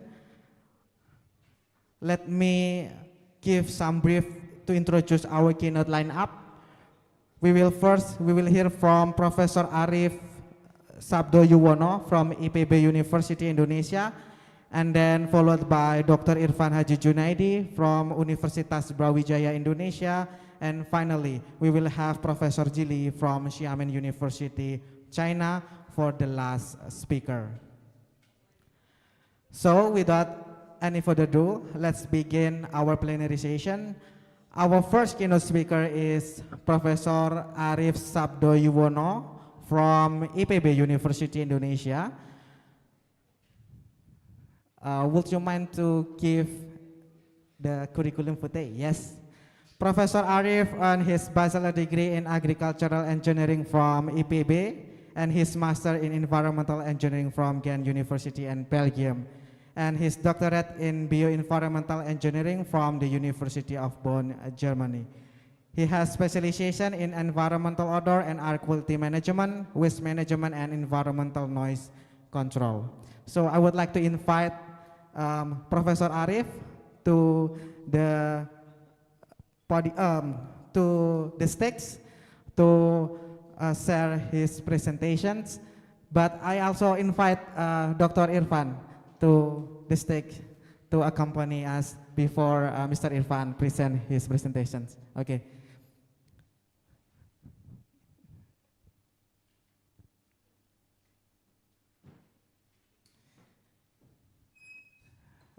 Good morning, Professor Arif. Good morning, Dr. Irfan. In this session, we will have 30 minutes for your presentations, and after that, we will have 15 minutes for panel discussions. 25 minutes, 15 minutes, I'm sorry. Yeah, okay. Without any further ado, I would like to hand the floor to the Professor Arif to give his presentations. Please give applause.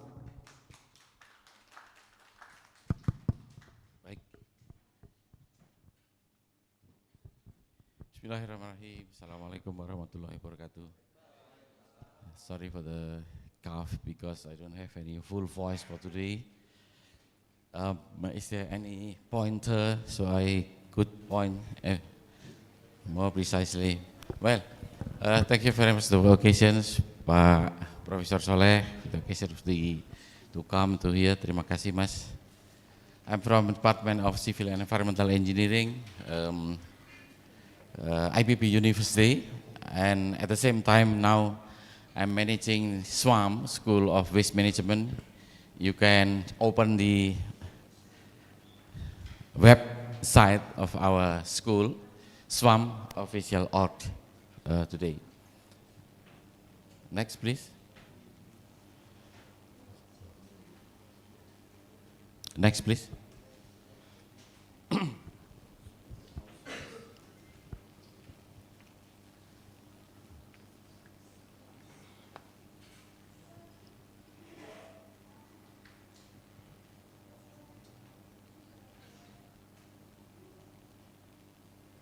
Next, please.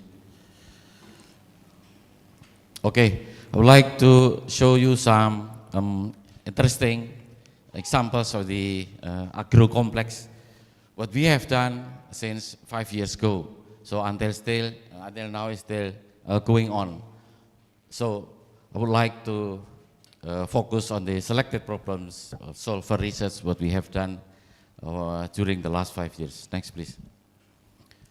The first one, we make a bioconversion of the waste, especially from the agriculture and animal husbandry waste, to be a standard compost according to the national guidelines. Next, please. We have done it within the last 5 years. What we call as SWAM, School of Waste Management. What is very important here is that because we convert the agricultural waste without any engine, no fuel, and without electricity too. So it means that it is very, very low technology and low input. Why we choose that one? Hopefully, everybody can recloning it in their own facilities, in their own municipality, and also with this very, very simple constructions. This is the composting bin of where we convert the agricultural waste to be the standard compost, which comply with the national SNI, Standard of National Indonesia. Within only 50 meters, 50 square meters, we convert from the waste to be money. This is a real things what we done during our last years. So organic waste to be a standard compost. These are the facilities. Next, please.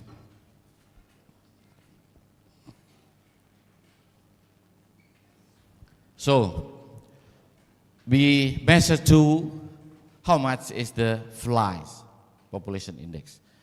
We comply our facility with the national guideline of Permenkes, Peraturan Menteri Kesehatan in Indonesian language, number 50 of 2017. Or we call it the Sabto method, means that 11 detik aja biodegradasi organik.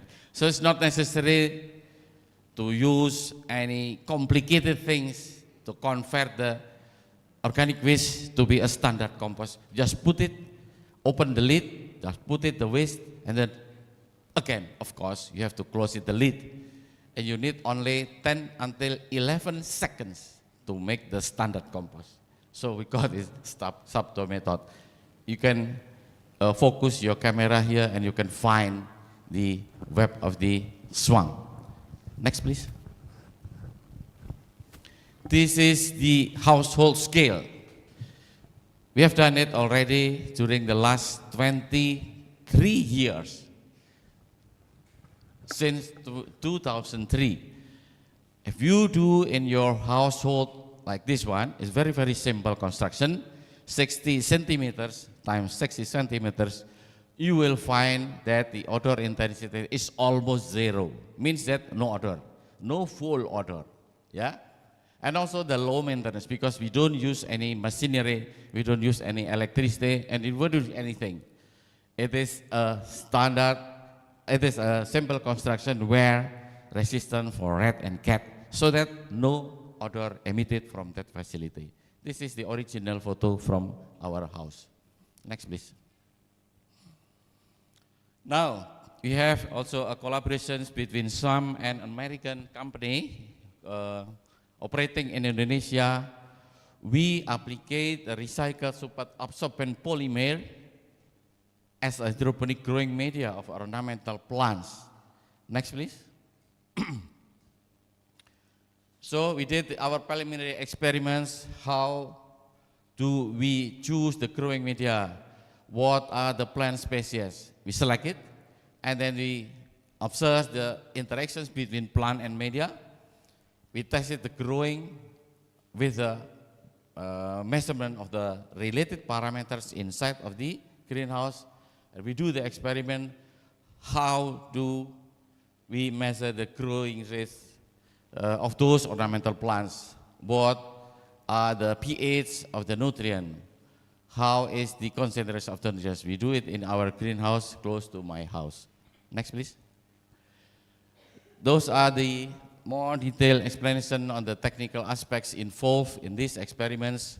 First one, on the shoot zone, we measure the greenhouse air temperature. We measure also the relative humidity inside of the greenhouse. And how about the appearance of the ornamental plants, including the genus and species? How about the root zone area, the growing media, about the nutrient solutions concentration and also pH of the nutrient solution. Next, please. These are the appearance of the ornamental plants. So the appearance of those ornamental plants are scored by using a panel of the judge. So a panel team consists of 10 students. They make a score and then to choose which is the plant as the best ornamental plants in this experiment. Next, please. So next of the experiment we did during the last 5 years is the conversion of organic waste into the feed by using black soldier fly larvae. Next, please. We already know in Indonesia that about 40 and 60% of the Indonesian solid waste consists of the organic fractions. So we see the problem here in everywhere, almost in all Indonesian municipalities. Then we choose any processing technique which is environmentally friendly by using the black soldier fly larvae. And why? Because we choose it, because we understand that the black soldier fly contains very, very high protein that could be a feed source of the feed protein for the poultry. Next one.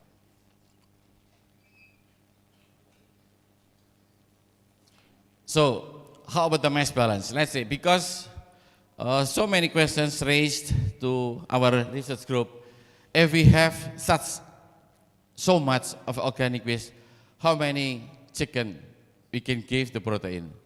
So these are an examples of those mass balance during the starter phase. If you have 1 kilogram of organic waste, means that you can produce about 160 grams of the black soldier fly larvae.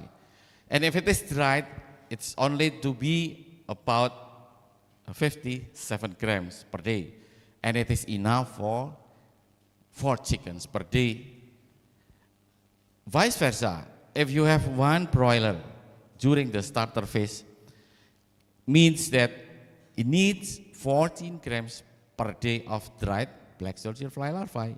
Means also it needs about 38 grams per day of fresh black soldier fly larvae. It also implicates that we have to serve about 240 grams of fresh organic waste. So vice versa, you see if 1 kilogram is enough for 4 chickens during the start phase, or vice versa, 1 chicken about 1/4 kilogram per day. Next, please. How about the finisher phase? If organic waste is 1 kilogram per day, means you can have the protein source for 2 chickens per day. And at the other side, if you have 1 broiler, means that you need an organic waste of 0.5 gram of organic waste per day. Next, please. So we test also the palatability of those organic waste from the source where we got it. We compare it between BSF larvae, corn, gluten meal, meat, bone meal, soybean meal, corn meal, fish meal, limestone, and the last one is the calcium phosphate. And what's very interesting is that the black soldier larvae had a first position of the palatability test. Means that the day-old chicken is very, very interesting on that black soldier fly larvae. Next, please. How about the organic waste comes from carrot waste? This is a case where an industry that have about 4.5 million kilograms of waste per day. So they ask, how about the solutions of that case? The carrot waste contain carotene or beta carotene. And then from a very special food industry case, when it convert to black soldier fly larvae as a biodegradation agent for those agricultural waste, and because BSF larvae contain very, very high protein. The carotene which is contained in those beta and those black soldier is used as an agent to improve the color of the koi and koki fish, because those kinds of fish has very, very high economic value because of the beauty of the color. Next, please. So from the test, as informed by the expert called as Mikael, Sani, and Pak Uchi, they said, based on their expertise, those who consume BSF larvae with carrot has the brighter color in comparison with the standard normal feed without any carotene. Next, please. So in summary, food waste based feed for koi fish, where the food of coming from the organic waste by using the black soldier fly larvae contains a lot of protein, and this is a waste, it would be a waste-based fish feed, and then if it is fed for those koi and koi feed and color improvement will happen because of the beta carotene contained in that black soldier fly larvae. Next, please. Now we improve also the songbird of the special birds. So by conversion of organic waste to improve the songbird by using the feed. Next, please.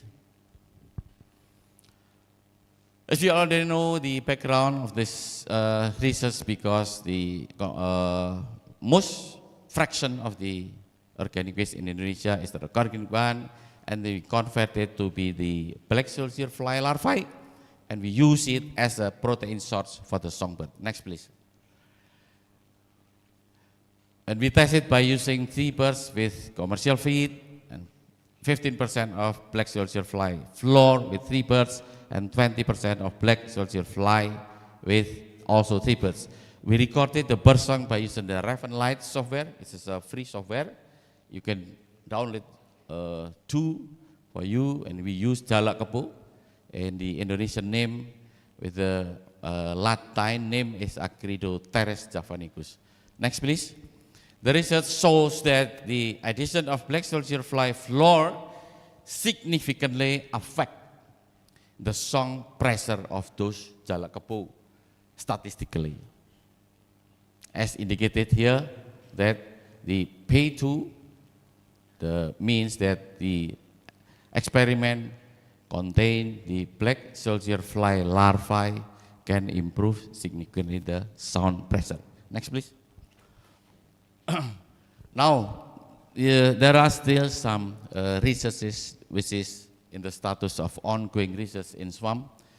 And why we choose those agents? Because of the tropical area in our country.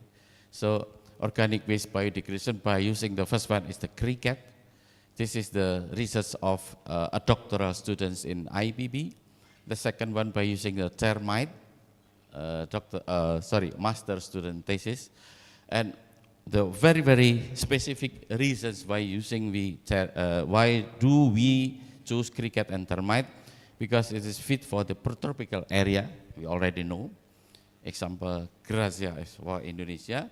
And for the biodegradation process, because those are the, let's say, animals, biodegradation, which could be a source of feed protein too. And also we studied how much is the biodegradation rate of those cricket and termite. Second aspects, because of the ecological aspect, those are the agents which called as an environmentally friendly biodegradation agents, and also with the low carbon emission technology, of course. Next, please.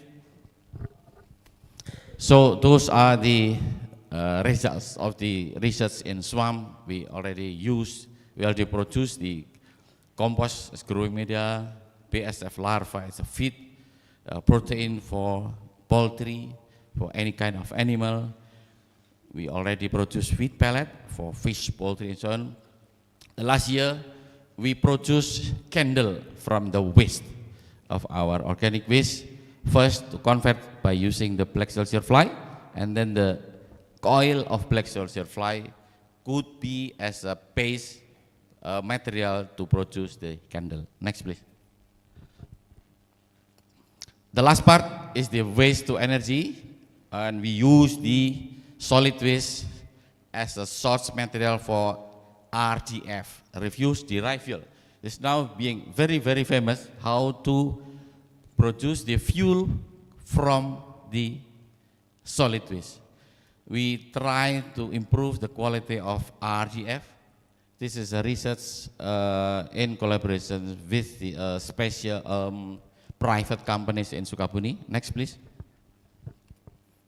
So we improve the quality of the RDF coming from the municipal solid waste in Sukabumi, where the organic fraction of those solid waste is going to be used as a raw material for compost, and it would be an agent to improve the ex-mining reclamation on that cement plant in Sukabumi. Next, please.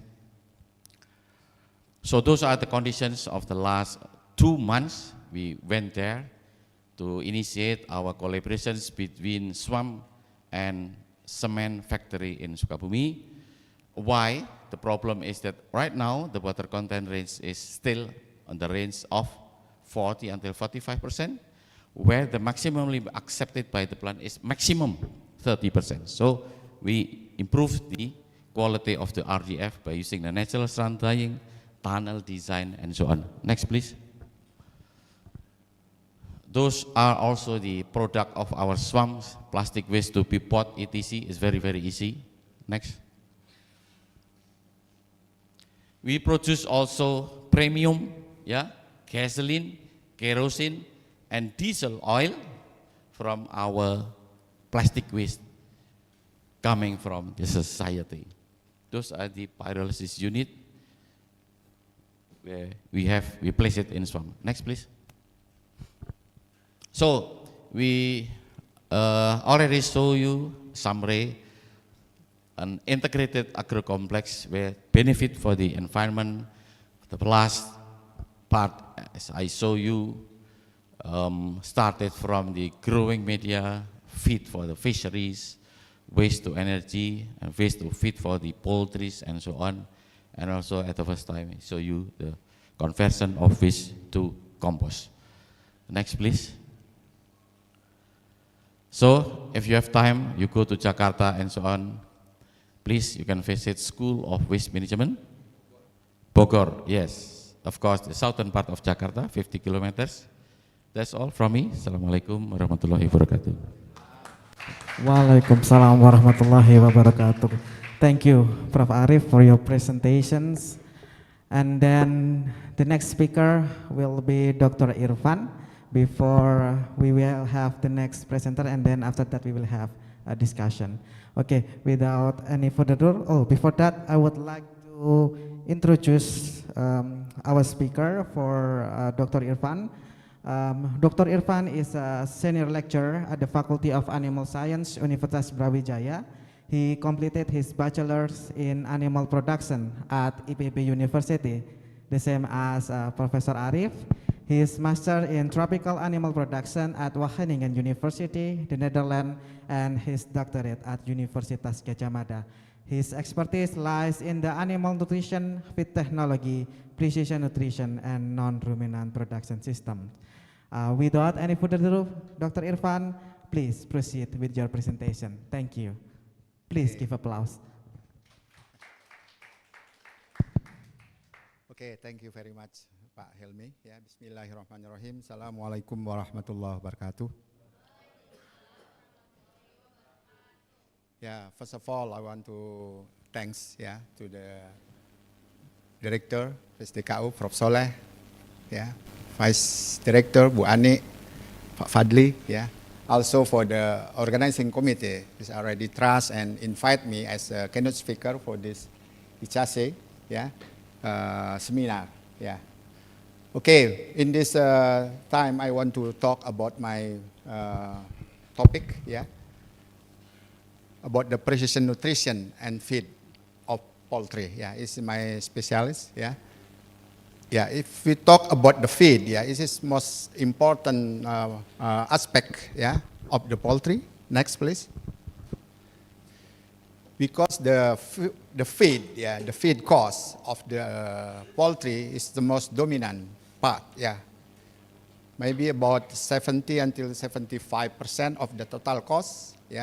Maybe in other countries like Brazil, they can reduce the feed cost until 60, 65.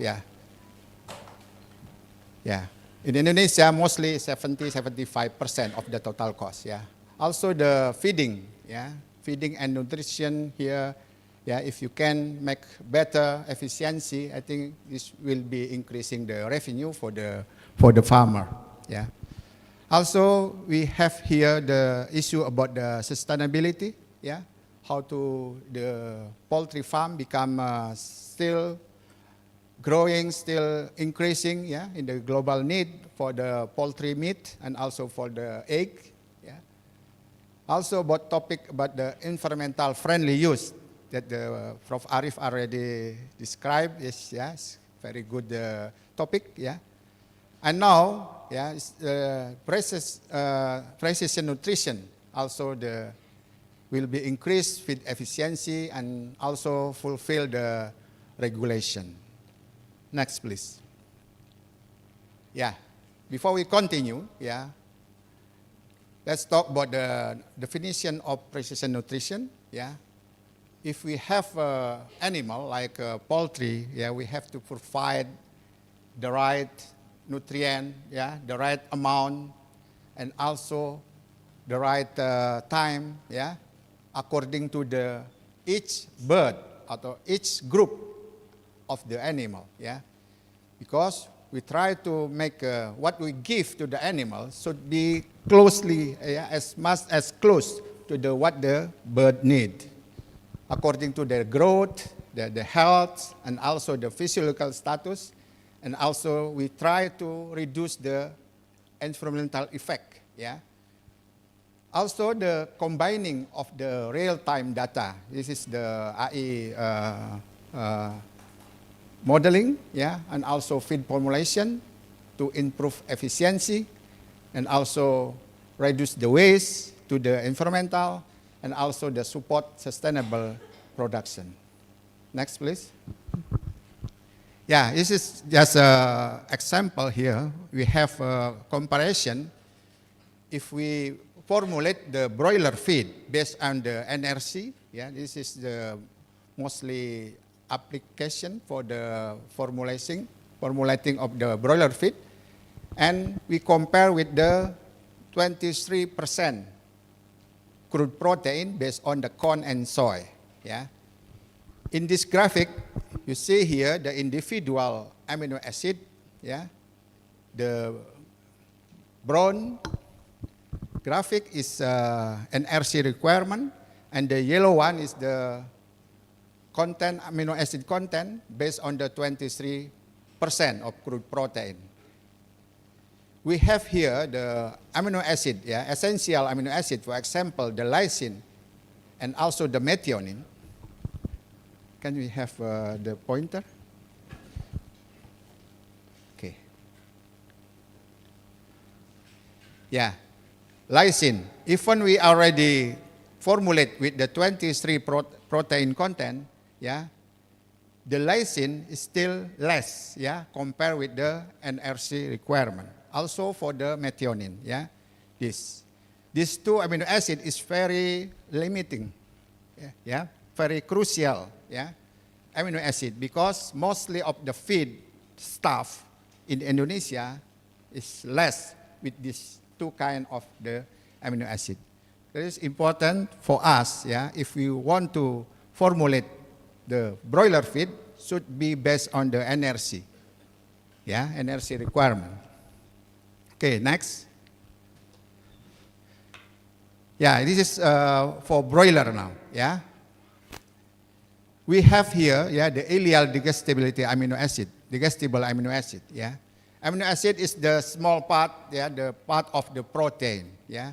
If we formulate the feed not based on the protein content, but we have to directly to the amino acid, yeah.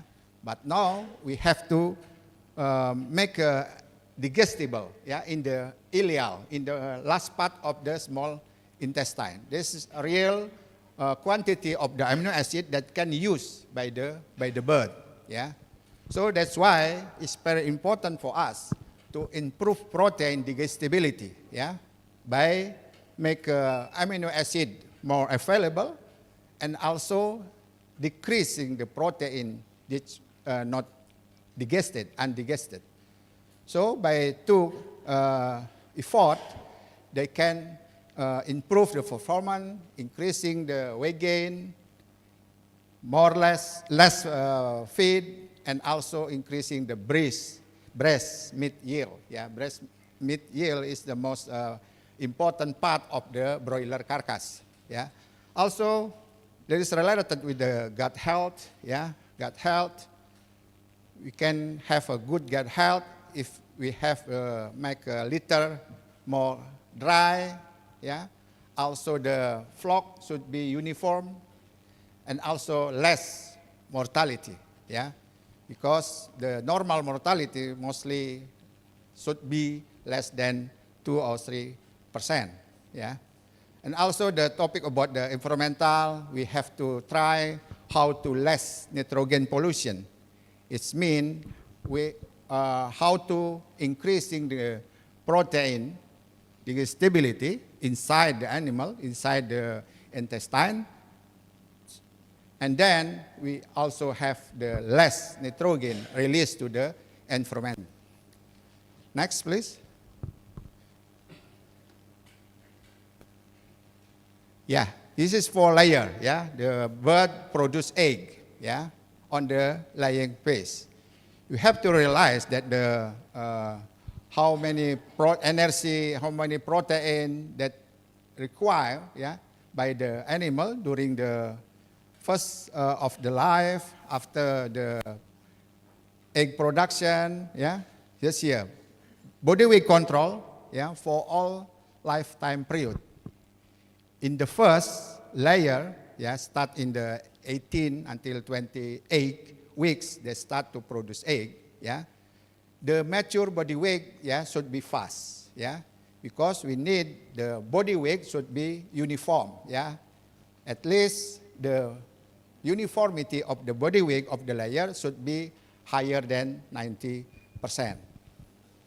Also, for the energy metabolism, yeah, for the layer, for the first layer, yeah, between 2,850 until 2,900 kilocalorie per kilogram. For the layer 2, yeah, after the peak production of peak egg production, yeah, we still try to keep the body weight, yeah, based on the standard, because a different strain for the layer is they need a different standard, yeah. So we have to keep the animal not overweight, not underweight, yeah, because this is a risk for the other, yes, risk for the disease. For example, if the broiler per layer, yeah, have overweight, it means it's risk to the fatty liver. There is a fat around his liver. Also for the underweight, it will be looks weak, yeah. Also easier susceptible to the disease, yeah. So that's why for the second phase of production, we have to give the low energy metabolism, yeah. Okay, next. This is a table for the standard. Yeah, we have to follow this standard. For example, for the NRC, yeah, for the first 5 week, yeah, next 5 until 10 week, then etc. Yeah, this is precision. Yeah, it means they have to give the methionine, for example, in the right amount. Yeah, we have to calculate the methionine, yeah, in the precise way. Yeah, so the bird will be get the right amount that we need. Yeah. Also for the calcium, yeah, that is a very important mineral after the egg production. We have to make attention for that. Yeah. For example, during the pullet here, yeah, also the pre-laying, we have to give the more calcium. There is some nutrition point that we have to make attention, yeah, to make sure that the animal get the nutrient, yeah, based on their need. Yeah. Okay, next. Also this table for amino acid requirement, yeah, particularly is lysine and methionine. These two kind of the amino acid is very important for the bird, yeah, because as I said before, this is a critical amino acid. Yeah, mostly of the feed stuff in Indonesia is contain less, yeah, mostly deficient in our feed stuff. Next, please. Yeah, this is the requirement of layer, yeah, layer bird post-peak, yeah, after the peak production. They have to adjust the protein, yeah, the amino acid, yeah, depend on the pace of the bird, yeah. Maybe the amount of the lysine, the methionine less than before, yeah, before the peak performance. Okay, next. The next is about the mineral, yeah, about the use of the oil. Yeah, oil is the one kind of the feedstuff that we can use for the energy sources. Also for the fiber, yeah. Fiber, yeah, mineral here, we can focus on the calcium, phosphorus, is the macro mineral, yeah. You have to calculate in the right amount, yeah, in the right time, yeah. So that the animal will be get the calcium and phosphorus in the right amount on the right time. Also the oil, yeah. I think the oil we cannot use, yeah, higher than 2%, yeah. Even the energy content of the oil is quite high, but the metabolism process, yeah, inside of the animal, they can use the oil more than 2%. So that's why we have to limiting use of the oil until 2% only. Yeah. Also the fiber, as we know, the bird, yeah, the poultry, they have limiting, yeah, to limiting digestibility to the fiber. Yeah. That's why we have to give the fiber not higher than 5%. Yeah, maximum 5% fiber, yeah, is enough for the poultry. Yeah, sometimes during we use the, for example, agriculture waste, yeah, as the animal feed, they will have a problem with the high fiber. Okay, next. Yeah, is also the topic about the precision. Yeah, we have to give the different feed for the different time. Yeah, this is for the layer. AM, PM, it means the different time. Yeah? AM is in the morning and PM in the evening. Yeah? Why? Because the process of the egg production in the morning, yeah, is more need protein, yeah, in the morning. But in the evening, yeah, during the animal, during the poultry, yeah, egg production, they need more calcium in the evening. So that's why we have to make a different feed, yeah, during the morning and during the evening, yeah. Mostly the farmer not do it like this. Yeah, so that's why the topic of precision animal, we have to give animal with the different kind of the feed in the morning and in the evening. Yeah, why? Because during the EM time, yeah, they have to need more amino acid and protein and less calcium. But in the PM time, the feed should be increasing, the calcium phosphor and decreasing the amino acid, yeah. So also the ratio feeding quantity, yeah, during in the morning and the evening, yeah, is different, 40 and 60%. Okay, next. Yeah, this is a landscape of technology nutrition precision of the filter feed. We can use a portable near infrared device, yeah, to make the analysis fast, yeah.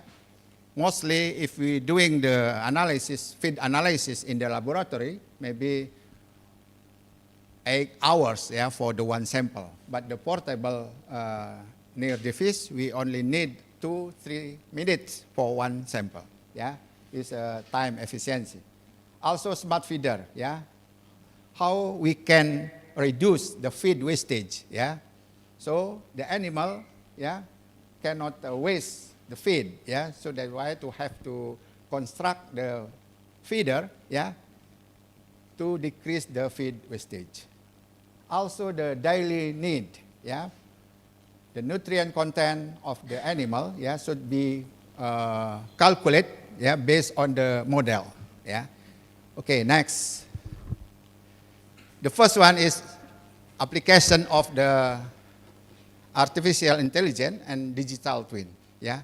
How they work, yeah.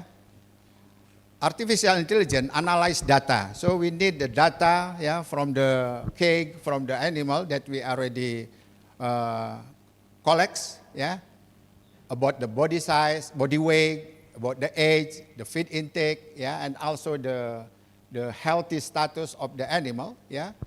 That we can make analysis, yeah. Digital twin is mean we have a capture of the body of the animal and then we analyze based on the digital twin we made, yeah. So based on the AI and digital twin, yeah, we can formulate, yeah, the smart feed formulation, yeah, as close as the animal need, yeah. So we can decreasing the waste, yeah. So the animal also have the good digestibility and also high efficiency, yeah. This is an animal nutrition program, yeah, to adjust in timely manner, yeah. This is a real time. The data we can analyze and also directly can improve and reducing the waste, feed waste, I mean. Okay, next. Yeah, for example here, yeah, the growth pattern of broiler body weight that we produced from our experiment here, yeah. Actually, we have the pattern like this, yeah. We have also the equation, yeah. If we have many graphic like this, so we can predict, yeah, for the next production, we can make a better formulation and also make a better result, yeah. So we formulate much the data and also the growth pattern of the broiler for the next more efficient production. Yeah, this is the example in the broiler body weight. We can also apply it for the layer production, for the egg production. Yeah, okay, next. This is, yeah, if we more deeper to how the digestible amino acid, yeah, relation with the egg weight, yeah. So, because the egg weight is the important indicator, yeah, for the egg quality. So that's why we have to more make attention for the amino acid consumption to have a better egg weight, yeah, yeah. Here we also have a graphic, yeah, how many digestible methionine and cysteine intake should be given, yeah, by the animal to have the higher egg weight. in this graphic, yeah, to produce the egg with the 65 gram of the egg, yeah, we need the 700, yeah, digestible methionine and cysteine intake, yeah. Okay, next. Okay, the next one, yeah, related with the precision is about the metabolomics and also the nitrogenomic. Yeah, we have to kind of expand apa istilah itu istilah apa? Terminology, yeah, about the metabolomic, yeah, and also nitrogenomic. Metabolomics mean, yeah, there is discussing, yeah, about the small molecule metabolite, yeah, in the blood, in the body, yeah, inside of the body, yeah. That's indicating the poultry response to the different type of the feed. If we give the animal with the different type of the feed, they will have a different blood composition too, yeah. So based on the blood composition, we can detect, yeah, the nutrition condition, there is a deficient or over or less, yeah, or sometimes they become stressed because less deficient of the some of the nutrient, yeah. Also based on the metabolomic result based on the blood composition, we also can make early correction, yeah, to the feed, yeah, to make better feed conversion ratio. This is important for the animal feed, how to improve the feed feed conversion ratio. Also, we talk about the nutrigenomic. Yeah, this is other kind of the terminology about the effect of nutrition on the gain expression. Yeah, as we know, the gain expression of the animal, of the poultry, will be expressed if we can give the right effect of the environmental, yeah, particularly is the feed. Feed is the most of the main effect of the environmental to the gain expression, yeah. So different feed can also upregulate and don't regulate, yeah, specific gain. So that's why we have to identify which gain, yeah, which gain can affect to the particular, for example, body weight, yeah, or the feed conversion ratio, yeah. Also, we have to adjust the feed, yeah, to meet the genetic potential, yeah, because the genetic potential only expressed when we have give the animal with the right nutrition, yeah.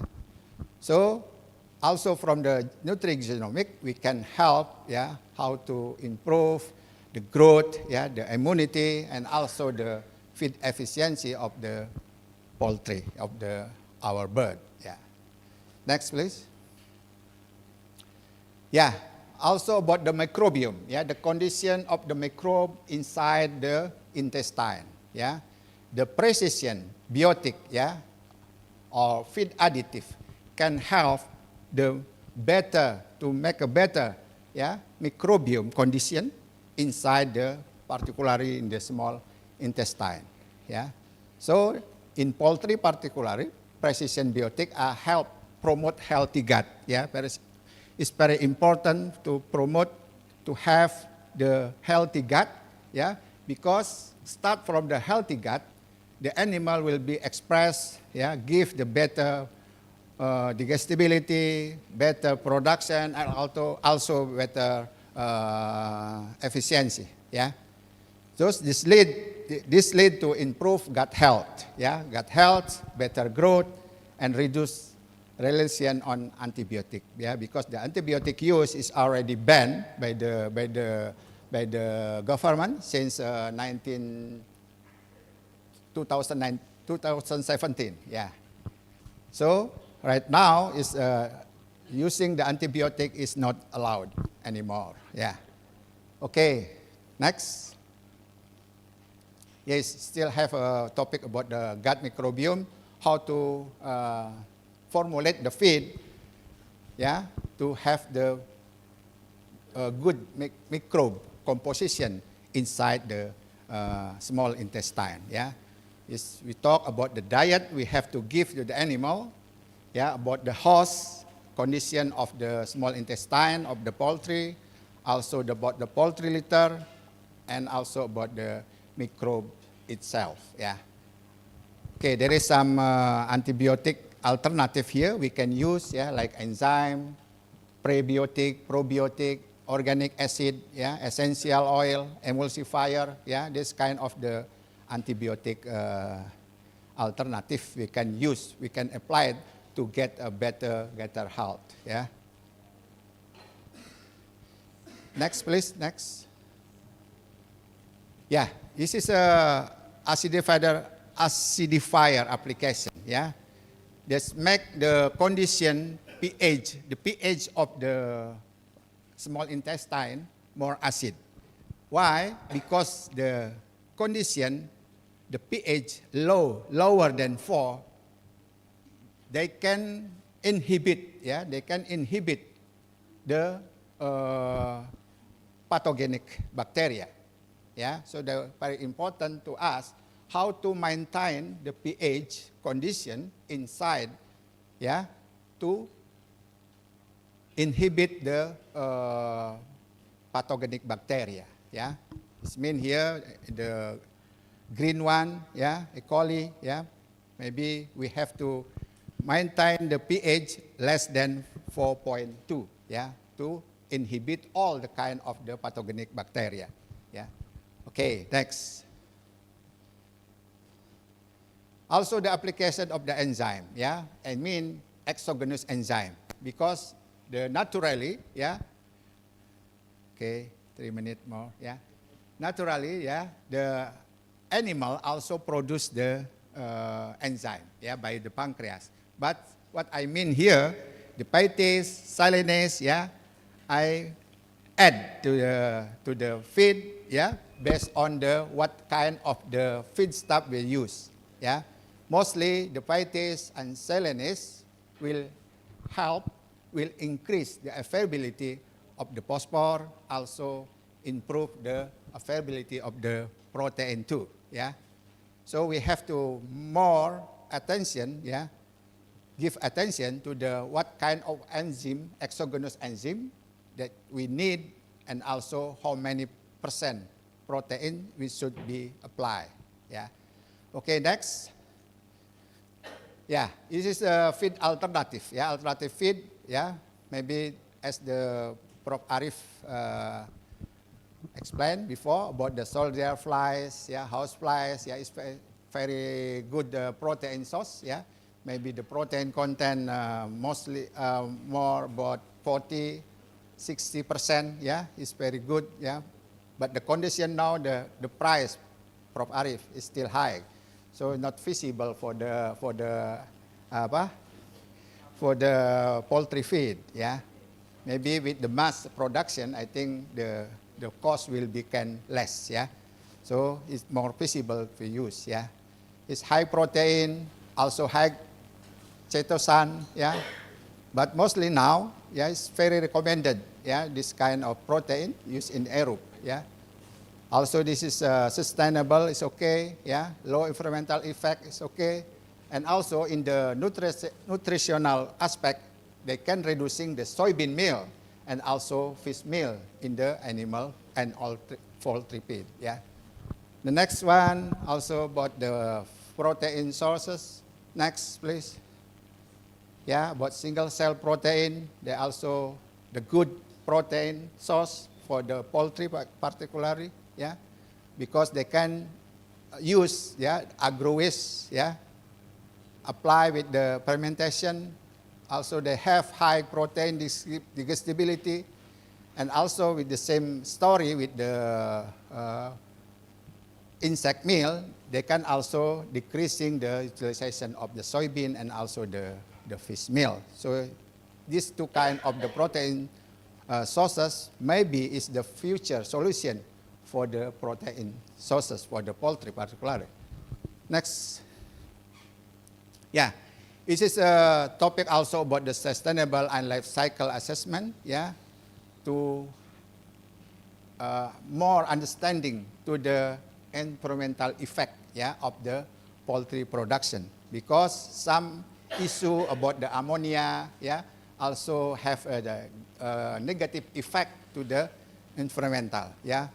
By the assessment of sustainable and life cycle, we can more better understanding, better adjustment, yeah, how the emission, yeah, we can reduce, yeah, as much as we can, yeah, during the meat production or egg production, yeah, to aligning with the sustainable and also the environmental, social, and also governance target. Okay, it means that how to decrease the emission to the environment, yeah, environmental. Next, yeah, what we have a challenge and gap, yeah, in our real condition, yeah, we still have a limiting with the real-time data, particularly in the small scale. Also, we have a lack of biomarker to identify the status of the animal, nutrient status, the health status, yeah. We have to develop what kind of marker we can use. Also the genetic variant, yeah, because for the local poultry, I think we have a lack of data, yeah. Also the costly infestation, yeah, particularly in the beginning, yeah, on technology and also for the training, we need more infestation costs, yeah. Need for clear regulatory from the government also is important, yeah, for the future development of this topic, yeah. Next, I think this is the last.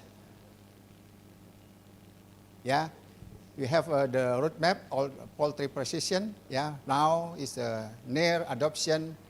Maybe we try to artificial integration, maybe in the future. Also, we have how to make the FGR, feed conversion ratio, and also how to reduce the nutrient waste to the environment. Yeah. Okay, the last one.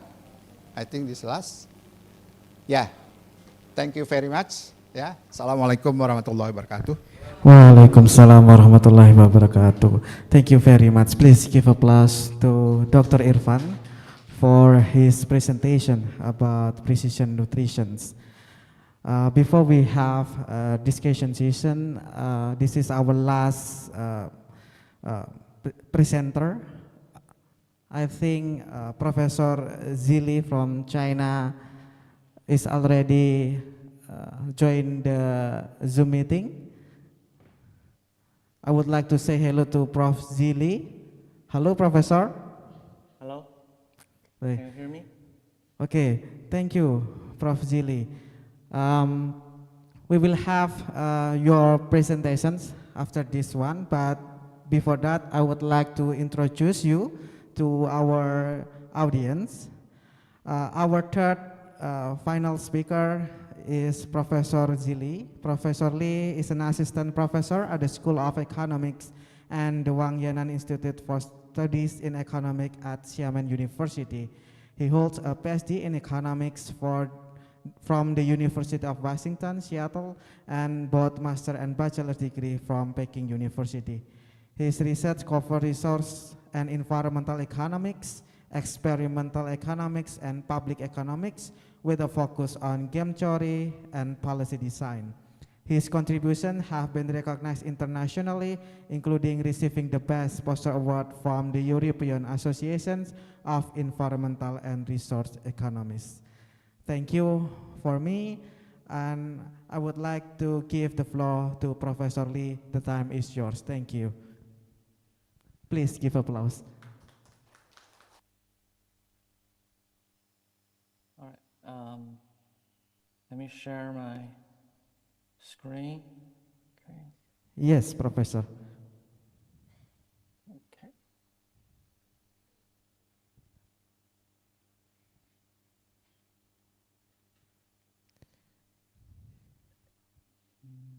Where I have that?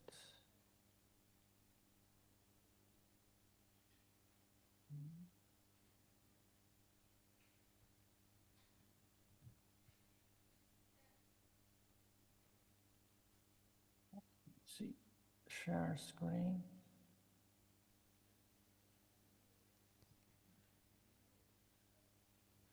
Oh. I couldn't find, do I have that? Choose. No worry, Professor, take your time. Usually there should be a button to share the screen, but Oh, the operator? I think you should give me the right to share my screen. I think I don't have. Oh, yeah, please I find give it. All the right. permission to Professor Lee to share his screens. Okay. Do you see it? Yes, we already see your presentation. Yeah. Okay. Okay. Yeah, thank you for the invitation. I'm really honored to have this opportunity to join this conference online. Sorry, I couldn't go attend the conference in person. I was in Europe right now, very early in the morning. But I think it's a great opportunity to share some of my research. I think it's quite relevant topic related to the theme of this the international conference on the Agrocomplex sustainability and Halal and the ecotourism. It's not directly related to it, but since right now the emission trading or like carbon markets is actually the most popular and important tool addressing climate change, and so it's directly related to the sustainable, especially for agriculture, and also related to the ecotourism. I want to use this. I have some other work on like maybe coastal or like related valuation studies, and also in like environmental markets. But I think I can use this carbon market as a demonstration in the future, maybe how to realize part of the ecosystem values through sustainable agriculture and like ecotourism is through this market approach. I think, and this could be a potential application. So I hope you can keep that in mind when you listen to my talk. But this is to show the talk I gave you today is about comparing the existing important emission trading system around the world and how we design the market mechanism or compare different emission trading schemes about to realize the allowance or the permits value and the effectiveness of different mechanisms. And especially think in Indonesia, you're also thinking about or implement this carbon market, and also maybe extend this market not only for the allowance, but also for offset market, and they are more related to the sustainable agriculture and ecotourism. Probably there'll be all kinds of environmental credits or offset credits that can be studied in a similar framework. This is a joint work with Dongsheng Chen, assistant professor from Xiangtan University, and also two professors from Tsinghua University, Da Zhang and Xiliang Zhang. Actually, as I mentioned, right now the emission trading, the ETS, or we call it emission trading system, actually prevails for addressing climate change. In the recent report in World Bank 2025, actually they show the most major economies actually implement this carbon pricing, especially the major increasing role is in Asia. And this graph shows you in the last 20 years, because we have essentially two economic tools for carbon pricing. One is carbon tax. Here we show the percentage in red, and the blue one actually shows you the percentage. In blue, the global emissions actually covered by two main policy tools. Then you can see since 2021, there's a big jump because in that year, China introduced the national carbon market, but we continually to have more and more the carbon market to used for addressing climate change. So it's really actually important tool, especially for the Asia countries. But given that, actually we find it's quite not sure which kind of emission trading system we can use, because we have our different ones across the globe. So the earliest one, actually about 20 years ago in EU emission trading system, they already have that one, and the regional one is in the northeast in the US, and later we have also the California, Quebec, etc. So this graph shows you the globally in the blue, actually they are already in force. You see we have a lot of darker green or green that's under consideration or development. So this is the ACHE area, we have a lot of things are going on. But when we check, the carbon price actually vary a lot across not only different stages, but also the prices vary a lot. And this is from the year 2017 to 2024, the US dollar per ton CO2 equivalent. You see for the EU ETS, the price could be as high as $100. And then we have the Alberta, Germany, California one, and we also have the China ones. Chinese national ETS is quite low price. But you can also see actually even within the same carbon market, the price varies a lot. So this means essentially at the global level, the carbon market is still at a very early stage, especially in the developing countries. Now, we use this China's national ETS as example. So this is the national carbon markets launched in 2021 on July 16th until this shows you data from yesterday. The horizontal give you the timeline, and this is the price. You see, even in this early stage of the Chinese carbon markets, the price where initially they could high as 100 Chinese yuan, but now recently it's actually decreasing. This is the price. And those histograms actually, the small ones shows you the trading volume. So there's trading price and trading volume. You find, we call this tidal effect. Most of the time, you don't see much trading activity, but only towards the end of the compliance period, there's some trading activity. So we call this tidal trading. So this is relatively low price and volume tidal trading. And it's been 3 or 4 years, but still, actually we find this phenomena is not well developed.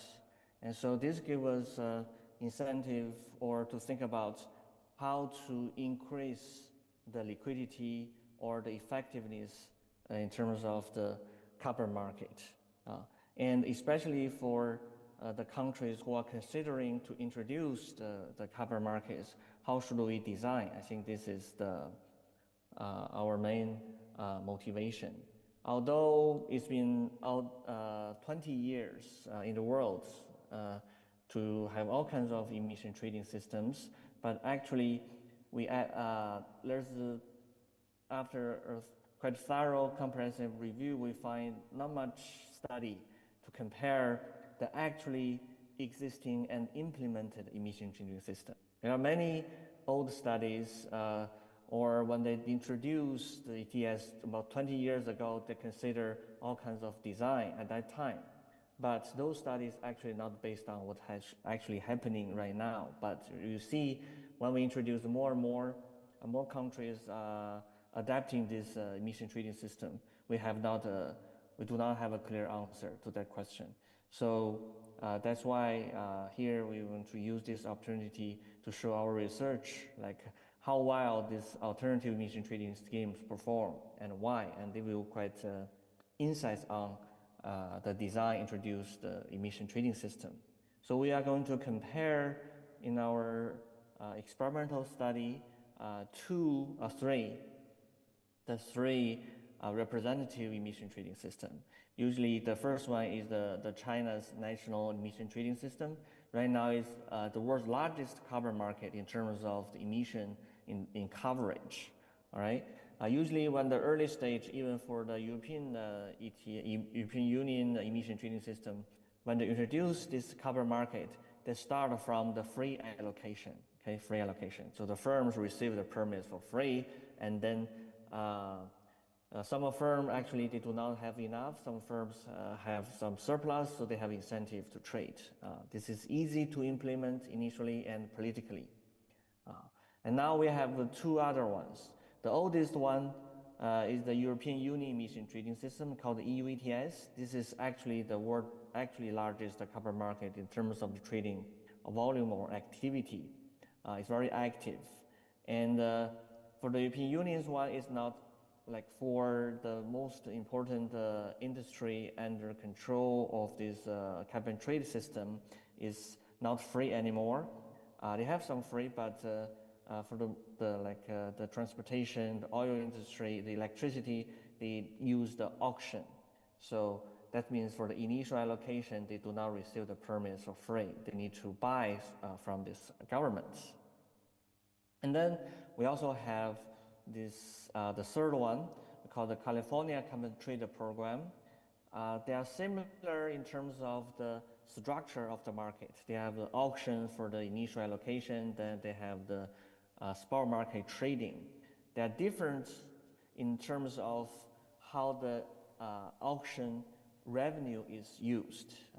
For the EU ETS, when they buy the permits from the government, those revenue actually go to some like green transition funds. They can use the money to facilitate the green transition. But in California, their carbon trade system, actually the revenue will be returned in proportion to the industry, especially for the power or electricity utility industry. And so at the aggregate level, there's no external cost for the initial allocation on the utility industry, right?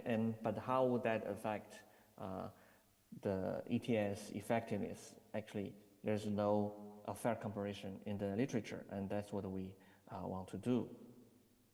And so what do we, a quick review of our contribution and results.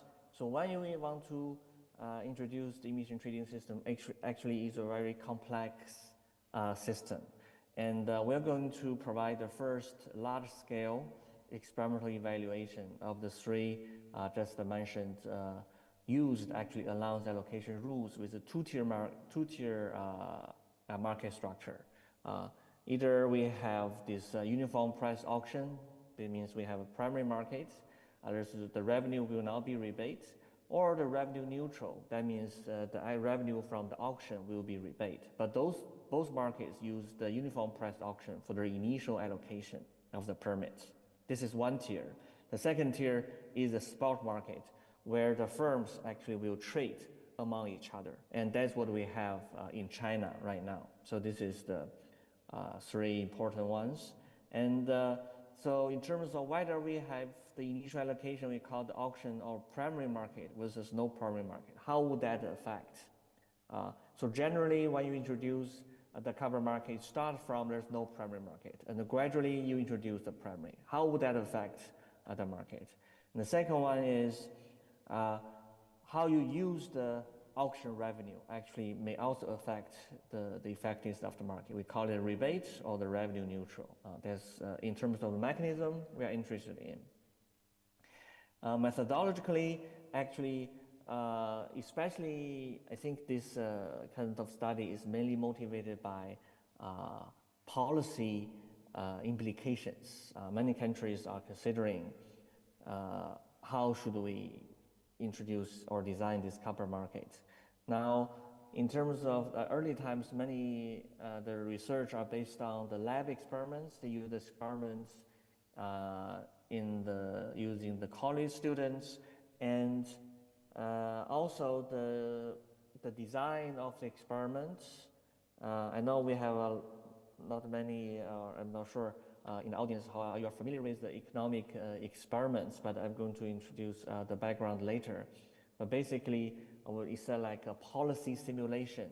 If you introduce a carbon market, consider you have a different market structure, but usually we do not actually directly test it in the real market, because that will affect a lot of factories and the cost could be really high. Therefore, we want to do some policy simulation based on participants. It's like an online game, a simulation game through this carbon market. But the early on studies, mainly they use a simple design.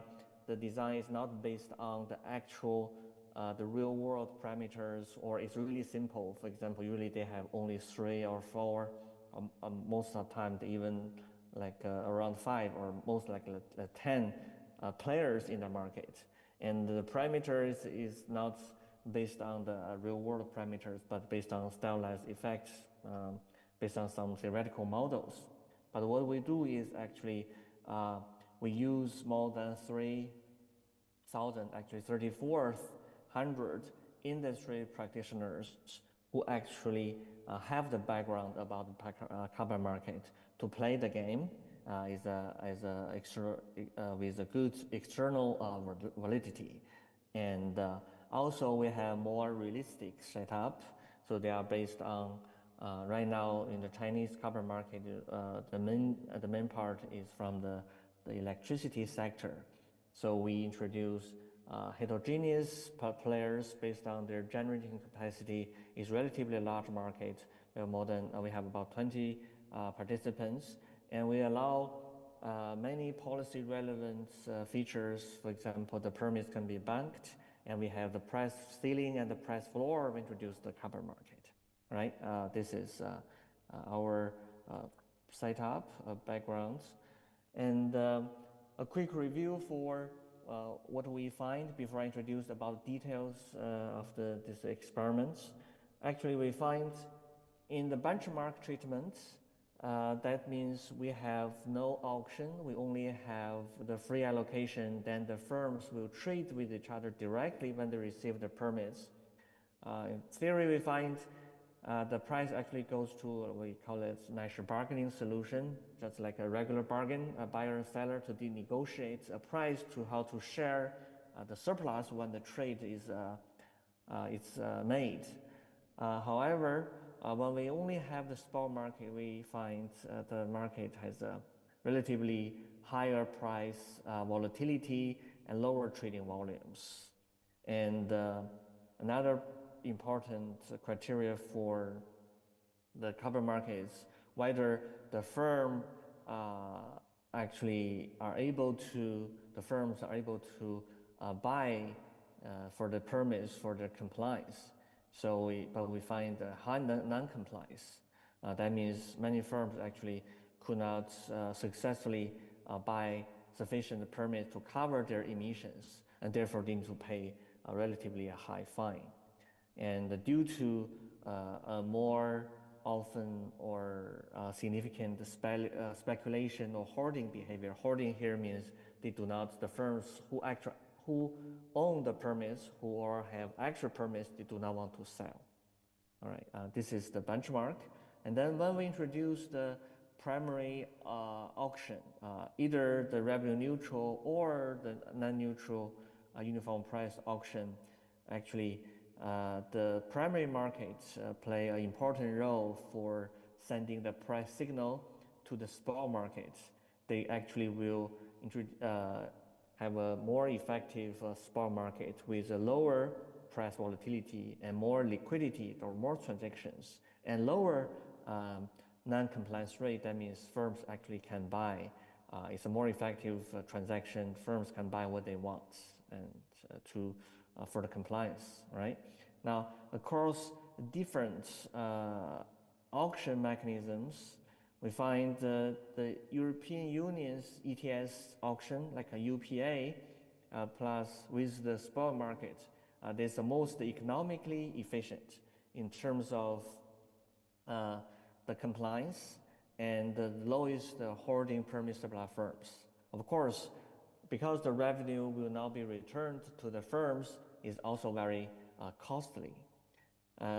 Then compared to the European ones, the California, the revenue neutral auction, they are very good for the larger cleaner firms. You can think about the cleaner means they could have a lot of initial permits, they earn more profits.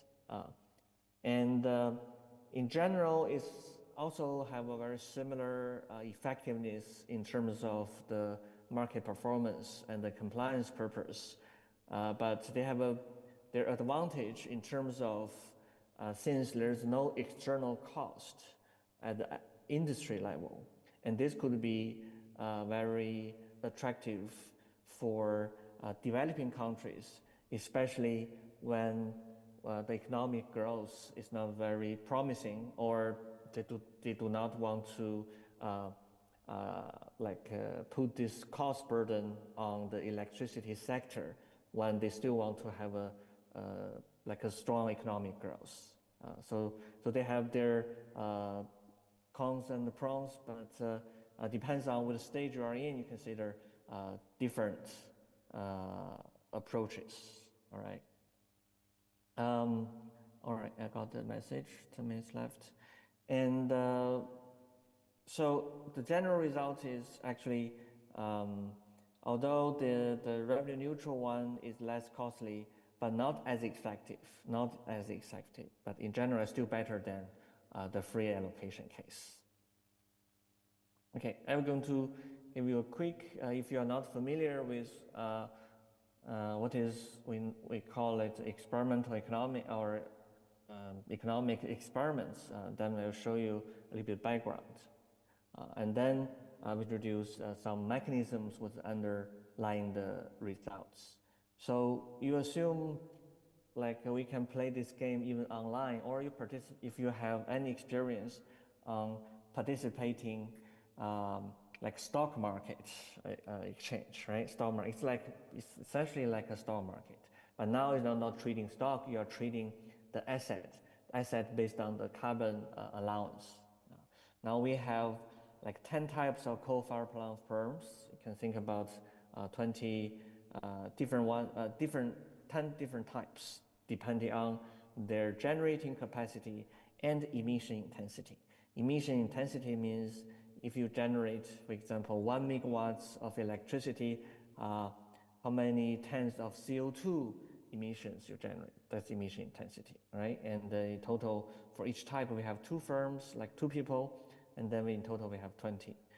And to mimic the emission trading, we have 2 rounds to represent the different compliance periods. In each round, we have 3 compliance periods.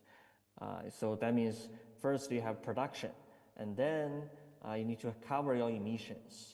And then the system will check whether you have sufficient permits to cover your emission. And each period is called 1 compliance year. So you have year 1, 2, 3, that means 3 compliance periods. Over the 3 periods, you also, usually when the market allocates the permits, actually we give fewer and fewer permits to the firms to make it more stringent. That's essentially we are reducing the cap. And this is a 3 compliance period, give us 1 round, and we're going to play 2 rounds. And in the first round, we have a training period. And in each period, we use this revenue neutral auction to demonstrate the process for this experiment. So you first receive the allocation, and then we have this primary market. In the primary market, some percentage of the permits will not be allocated for free. Here we say 10% of the permits actually will not be for free. And then all the permits will be in this platform for auction. And the firms will be submit their bids, like how much you want to pay for each unit. So it's an auction process. All the firms are buyers, all right? And they buy through this auction process. And there will be a market clearing procedure based on the demand. So the supply is fixed. Based on their submitted bids, we can construct a demand curve. And the intersection gives you the market clearing price. And the uniform price auction means for all the units you buy, you pay the same price. All right, so this is the basic idea. Now, the difference between the European Union emission trading system and the California ones is if you go through this auction, whether the revenue will be returned to firms. For the California one, the revenue will be returned. For the European Union, it's not. All right, so this is the auction. Now, after we call this primary market. After this auction, you can imagine some of the firms already satisfy their demand, but not sufficiently, and then they can also enter the spot market, we call the secondary market, where the firms will trade among each other, right? Trade among each other. And we use a continuous time double auction, which is usually used in the spot market, like stock market exchange. So it's everywhere is the same. So you can bid, you can ask, you can buy, you can sell, etc. Right? And for those process, actually, I have limited time, so I will skip some of the parts. But basically, we have in both the primary market and the secondary market, we have the price collar between 50 and 150 Chinese yuan. Then you can bid in tens. They can be the lowest price is 50, the highest price 150. All right, and it can be 60, 70, etc. And after this trading period, then we have the compliance. We'll check whether your emissions can be fully covered by the permits you hold in hand. If you are short of allowances, you need to pay the penalty by 100 Chinese yuan per ton, right? Okay, that's the fine you need to pay. And we have, remember, 3 compliance periods. And if you have extra permits, so you can fully cover your emission for this compliance period, you still have unused allowance, then can be transferred for next year. That means banking. Since we have only 3 compliance periods in our simulation, and then after the 3 years, if you still have allowance that are not used, then that means you have extra. The system will buy back at the price of 50 Chinese yuan per ton. You can imagine if you already have at the end of the carbon market, and then what happens to the unused permits. This is basically the setup, all right? I will skip. So there's details, and what we do, we collaborate with the Beijing Green Exchange from 2021 to 2022, and during these training sessions, and then they can play this game on their cell phone, right? I'll skip this, and for each mechanism market, we have more than 1,000 players to play. And this is some screenshots. Just like today, actually, I gave the online through online training sessions. I will skip. Now let's look at some basic results, and I can answer more questions during the discussion time. So now, remember the price is, so give you the quick overview of the main results about the performance of different market system. So the horizontal give you, we have 3 years, 2 rounds, and for the auction, we have the primary market and followed by the spot market. And the vertical give you the prices. See, the green dots represents the benchmark. We call the free allocation, which is happening in China. All right, I have 3 minutes in China. And you see, actually, if you look at the price, they are quite similar, no matter whether you have auction or not. But you do find when you have the auction, the spot market price is generally higher than the auction price, right? But over time, if you play after the first round, there is some difference, but in the second round, it's quite similar. So if you look at the price, it seems all the mechanisms work similarly.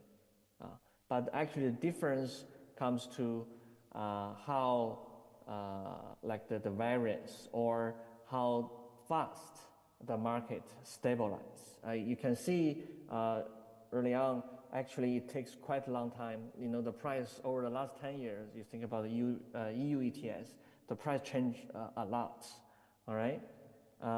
So we find actually when we introduce the primary market, either both the California revenue neutral auction or the European Union's uniform price auction, they reduce the price fluctuation. So this gives you, we use the, given the trading periods, the maximum higher price and lower price, the ratio to measure the price fluctuation. See, the green one represents the free allocation, and the blue and the yellow or the orange one give you when we have the primary market. They have relatively lower price fluctuation. And the second measure about the market is we call the relative bid and ask spread. Essentially, it measures, so when you're in the market, you want to buy, usually you want to pay a lower price. That's called bid. When you sell, you want to sell a really high price. That's called ask. But when the ask really high, the bid really low, it's difficult to make a deal, right? So we use that to measure how easy to make a transaction. So it's the higher, of course, it's difficult to make a transaction. Now you see in the market, the green one is the highest one. We do not have the primary market. But when we introduce the primary market, actually stabilize much faster. And then when they already know the price signal, actually there's not much difference. All right. And also the primary markets, when we have the auction, they can improve this market trading volume. I will skip that one. And another important feature is when we introduce auction. I'm sorry, Prof. actually Chili, we still have 1 minute. Yeah. Would you mind All to right, wrap yeah. up your presentation? Sure. So yeah, this is, I think, one more last result I'm going to discuss. So actually, the auction significantly reduced the non-compliance. That means through this permit transaction market, whether the firm can buy sufficient permits to cover their emissions. If they couldn't, then we have the non-compliance rate. So you can see when we have the green one shows you the free allocation, right? At the market level and the firm level.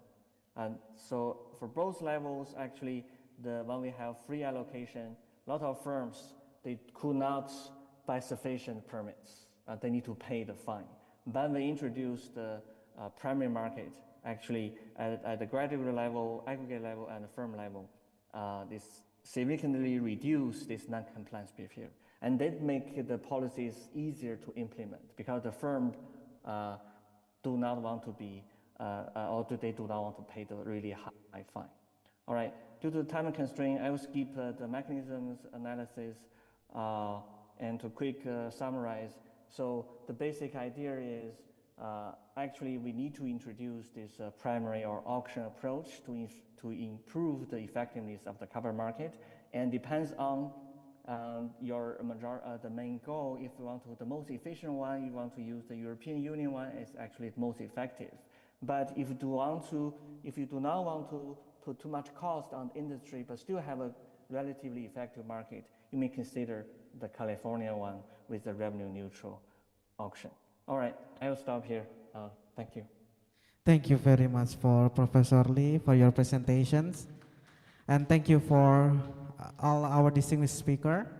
We have now heard 3 complementary perspectives, from environmental sustainability to precision nutrition to economic policy, and it's contributing vital insight to the broader vision of sustainable agri-complex future. Now we are in the discussion session.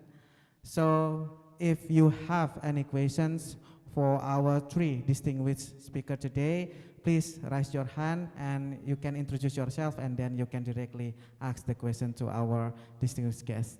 Yeah. Oh, Professor Ani. Yes, please.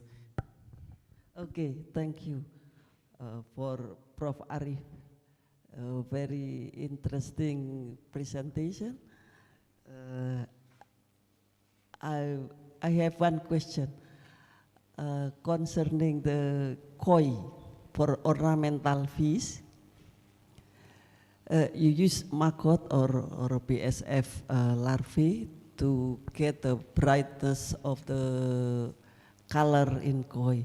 You give the raw material, one material, or combine with in formula.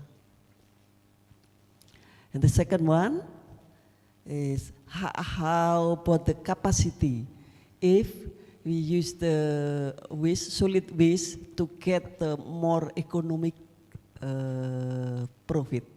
Thank you. And for Pak Irfan, one question.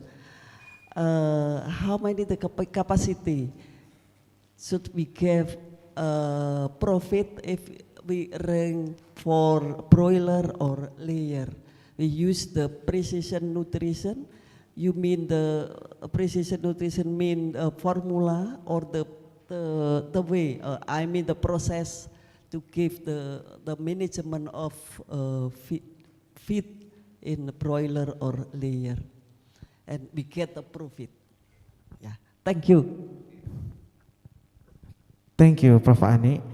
I would like to invite Professor Arif to answer the question from Prof. Ani. Thank you. Terima kasih Pak Helmi.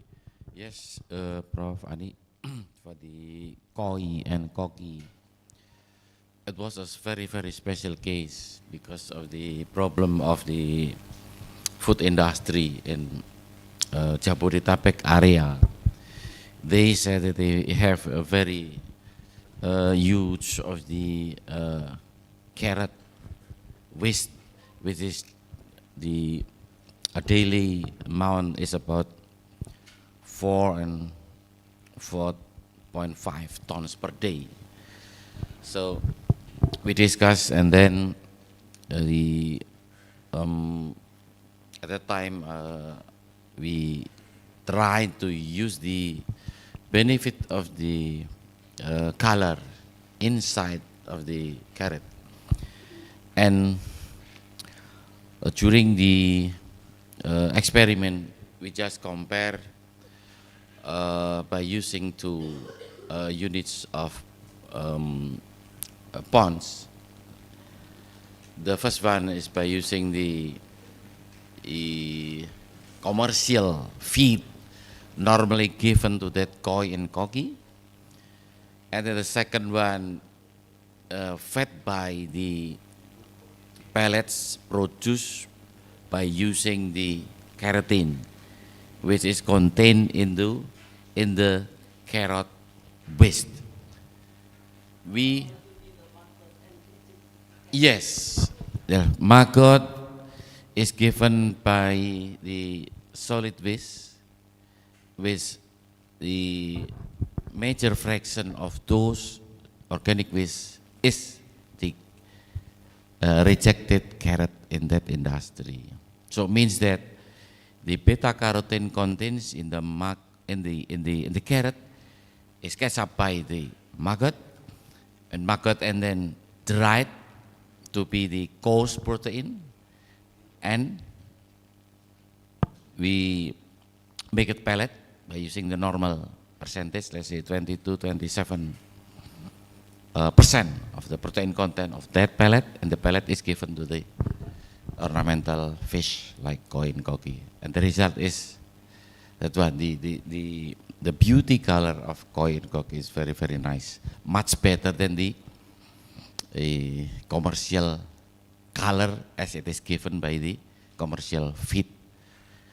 I cannot show you what is the mark of the brand of the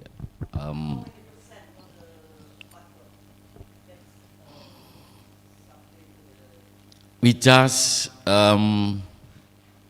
follow the SNI standard according to the national guideline. If it is 27%, then we use the coarse protein from maggot also 27% during the production of the pellets, given to that koi. About the second question from Prof. Ani. It's about capacity use for using solid waste in for the economic feasibility on that case, Professor. Yes, thank you, Pak Helmi. We don't analyze the economic aspects of those business.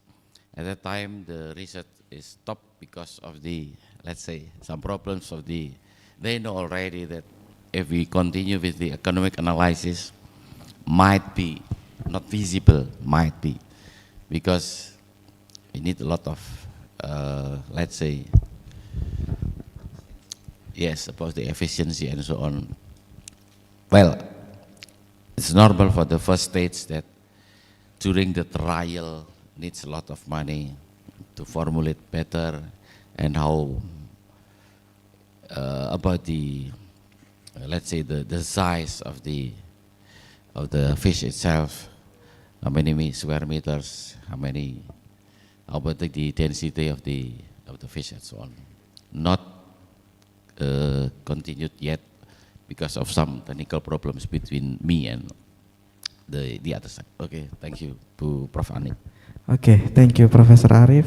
And then I would like to invite Dr. Irfan to answer the questions. Yeah, okay. Thank you, Prof. Ani. Yeah, I think the answer is both. Yeah, we have to make a better formulation and also make a better feeding system, because for the different kind of poultry and also different pace, different stage of the poultry life, they need a different nutrient. And also for feeding system is very important. Yeah, we have to apply because of for the different, for example, in the morning and also in the evening, actually they need a different protein or amino acid too. Yeah, for example, for egg formation, yeah, it need 26 hours. Yeah, in the beginning they start to release with the yolk. To produce the yolk and release the yolk, they need more some amino acid. And for the last cycle, yeah, they for the cell formation, they need more calcium. So that's why in the morning we have to more prices in the amino acid in the morning. But in the evening, yeah, during the cell formation, actually they need more calcium compared to the amino acid. So that's why my answer is both, yeah, feeding nutrient precision and feeding precision is, we have to apply both, I think, to make better efficiency. That's my answer. Thank you.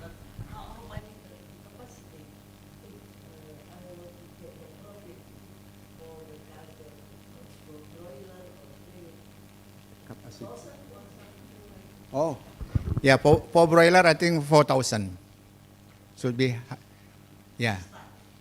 Yeah, I think for the break-even point, yeah, for broiler is 4,000.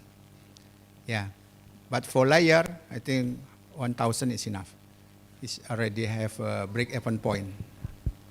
Yeah, big farm. Yeah. This categorized is small farm. Yeah, okay. Okay, thank you, Dr. Irfan. Before I give another chance for the audience to ask our keynote speaker, I have one question for Prof. Lee about your presentations. You have mentioned that consignment auction could improve price discovery, and you also give us presentations about the market structure. For example, initial allocation, primary market trading, secondary spot market trading, and compliance. In what part this could impact the price discovery? Is there any significant part for that 4 parts? So, meaning that we can focus on that part so we can get a better price for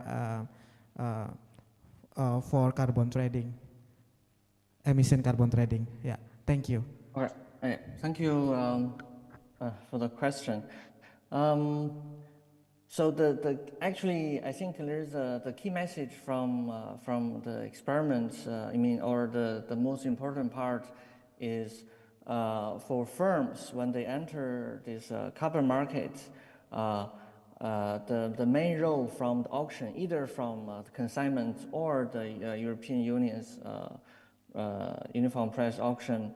After this auction, all the buyers and sellers actually they have some expectation about the transaction price. I think that the market clearing price is a very good signal for the spot markets trading. But without that auction process, then what we observe is there are a lot of speculations. Or I didn't have time to show. Actually, you can see the buyers want to actually you find why actually the free allocation is not as effective as when we introduced auction. Is the buyers actually their expectation is sometimes not correct. They bid the price they bid is not high enough, and they couldn't buy sufficiently from this market. So this is the but when we have the transaction from the auction, and then that's transaction at auction clearing price actually is a good coordination signal among the sellers and the buyers, and they can easily have a transaction in the following market. So I think the suggestion would be how to coordinate the buyer-seller's expectations during this carbon market. And of course, you want that a signal is based on the market information, but not from the outside. So that's why I think when we introduce the auction, actually the clearing price from the auction make a significant role in send the price signal. Okay, thank you, Prof. Lee, for your answer. I think for one questions, the last for audience, okay? Please, if you want to ask our keynote speaker, I think this is the last question because we have time constraint.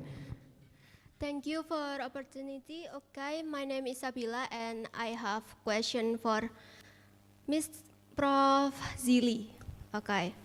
How can the result of experiment be adapted to Indonesia or other developing country? And what are the main challenge? Okay, thank you. All right, that's a hard question, but of course very important. Actually, I was in Indonesia in this February and I visited some institutes. I know, Indonesia, I think they already implement, I think you have different ministry or departments in the government to have even carbon markets. Also, you're also considering carbon tax.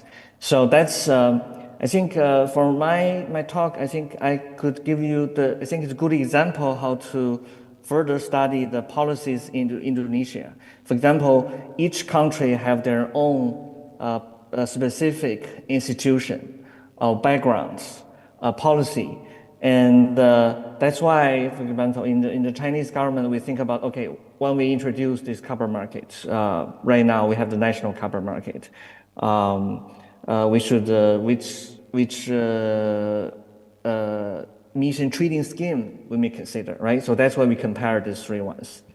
Now for Indonesia, now I think you have one sector under carbon market, maybe some other sectors you have a carbon tax. And I also talked to the main researcher in Indonesia. They designed this, they want to combine. Now, how would that work?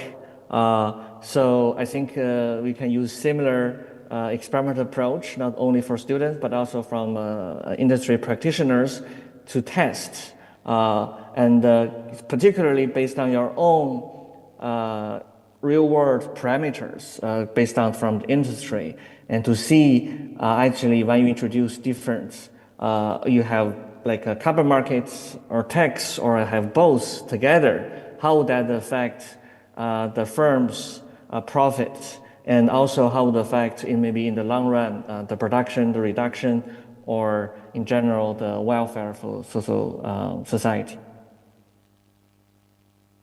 Well, thank you, Professor, for your answer. That's all for this panel session.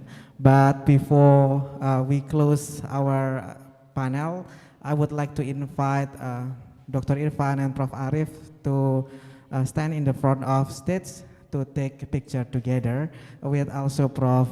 Z in the background in Zoom meetings. Yes, Professor. Dr. Irfan.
Okay, thank you for Professor Irfan, Dr. Irfan, Professor Arif, and Prof. Zili.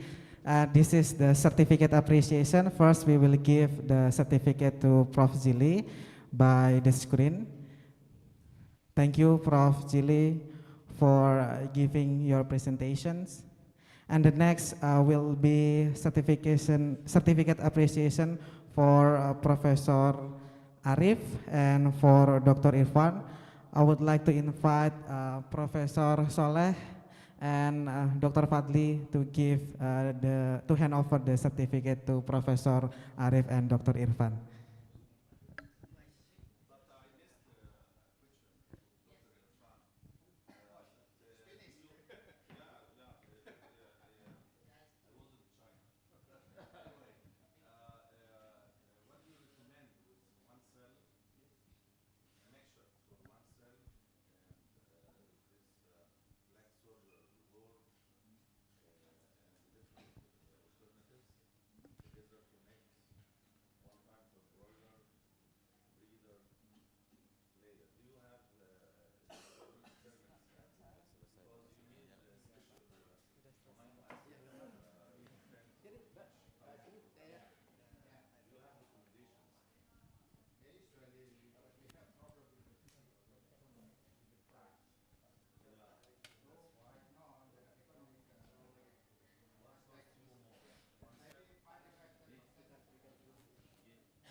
Please give applause.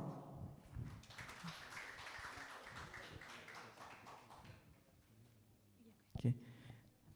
Thank you, Prof. Soleh. Thank you, Prof. Arif. The next will be Dr. Irfan and Dr. Fadli.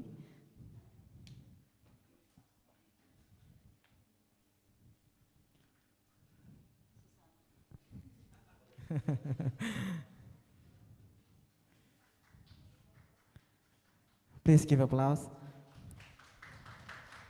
Well, thank you. On behalf of the ICASHE 2025 Organizing Committee, I would like to extend our sincere gratitude to Professor Arif Sabdo Yuwono, Dr. Irfan Haji Junaidi, and Professor Jili for sharing their valuable insight and expertise with us today. To all participants, thank you for your active engagement and attention throughout this session. This concludes our plenary session. And we will now take a short break before proceeding to the next agenda. Thank you and have a wonderful day. Wassalamualaikum warahmatullahi wabarakatuh. All right, thank you. Thank you for the invitation.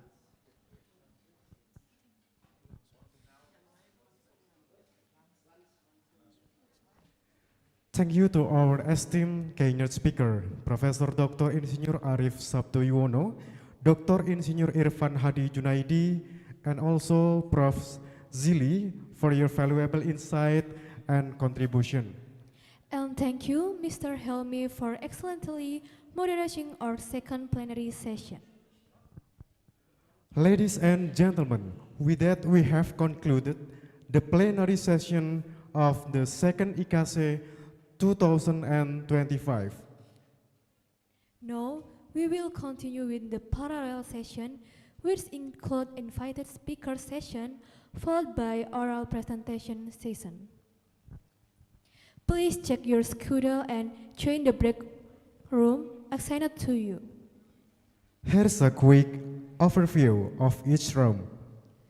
Room 1, Speaker Erwin Swendi, PhD from Java Aquaculture, Indonesia on socio-economic topic. Moderators, Ms. Ayuwina Ramadhani and Ms. Vika Maulidia. Room 2, Speaker Dr. Edi Purwanto from Universitas Brawijaya, Indonesia on ecotourism and food security, with the moderator Mrs. Jeda Ayu Ingrida and Mrs. Amalia Febriani Adani Mazaya.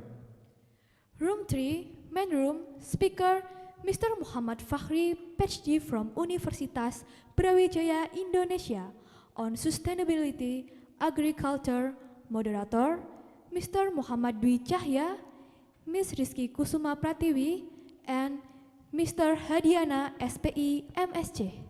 And room 4, Speaker Muhammad Mukhlas, PhD from Universitas Brawijaya, Indonesia on sustainable agriculture, with the moderator Mrs. Ardiah Ramadina Irsanti Putri, Miss Yohana Nanita Nancy, and Miss Andi Masriah, SPI MSI. Please proceed to your assigned breakout room to join your session. Once the invited speaker session conclude, we will directly continue with the oral presenter session until 15 past half o'clock. We look forward to productive and engaging discussion in its room.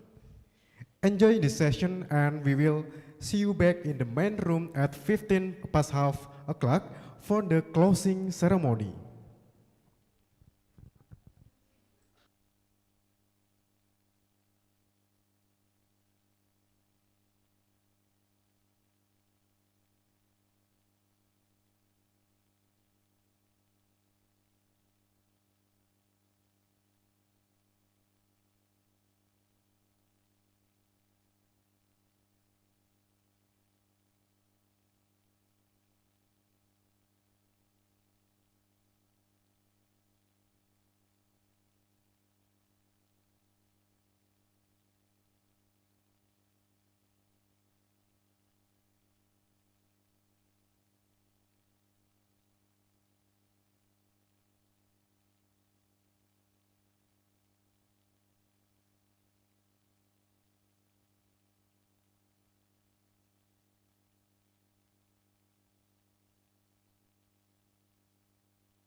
Recording.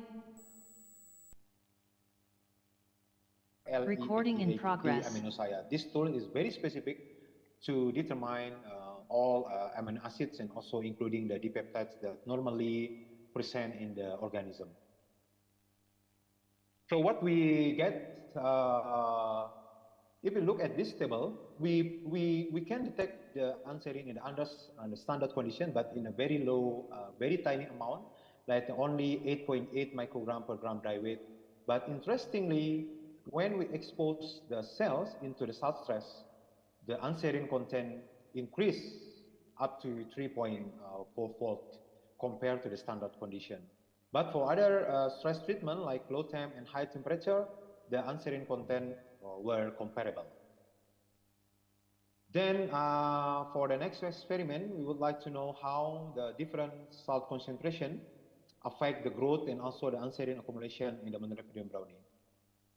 As you see in this figure A is an effect of a different salt concentration on the growth in the presence of the OD 730 nm and also for the chlorophyll A and chlorophyll B. For both figure A and figure B, as we can see here, increasing salt concentration decrease the growth and also the chlorophyll A plus B content in Monolepidum brownie. Then we can say that even 170 millimolar sodium chloride already induced the stress in the Monolepidum brownie. Furthermore, we try to find what is the effect of the different salt concentration in the anserine content in Monolepidum brownie, and we found that Recording in progress.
make our production Recording more in higher. progress.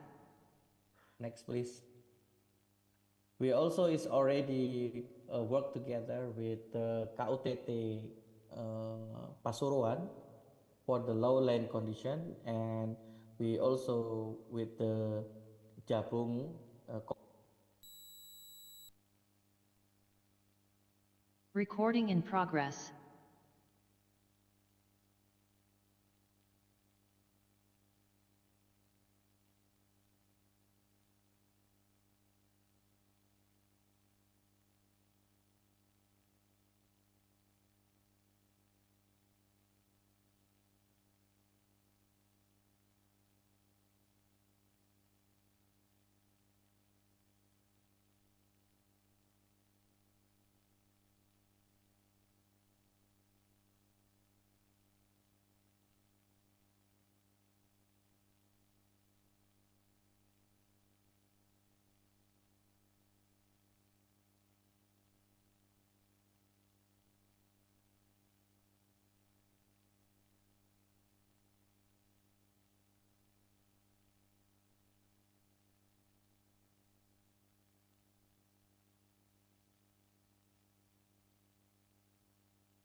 Ladies and gentlemen, for the next session, to all presenter, please join the break room.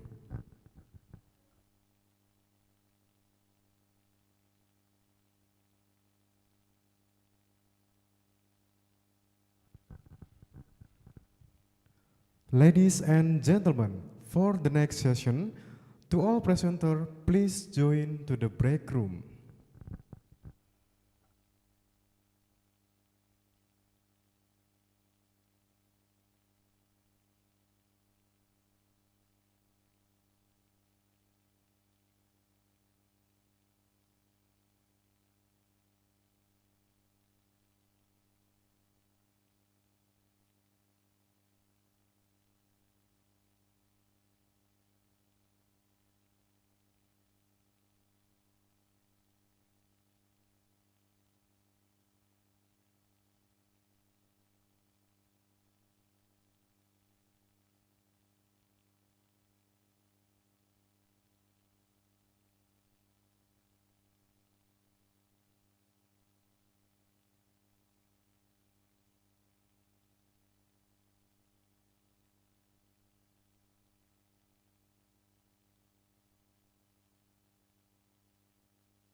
Recording. In Recording in progress. also enhance can also enhance collective awareness and gradually reduce adulteration practice in a sustainable manner. That's all. Okay, thank you, Ms. Lesa, for your ask. Okay, the next, Mr. Alif and Mr. Hassan. Please, can you answer the previous question for me? Time is yours. Mr. Alif and Mr. Muhammad Hassan, can you hear me? Yes, miss. I will Okay, answer. Mr. Alif, time is yours. Uh, for daily feeding, approximately 2 until 5% of the feed is given based on the weight of the shrimp, and feed is given until nighttime, but more feed is given during the day, around 35%, because the shrimp's appetite is very high during the day. Less feed is given at night, around 10% to 15% to avoid uneaten feed due to low temperature.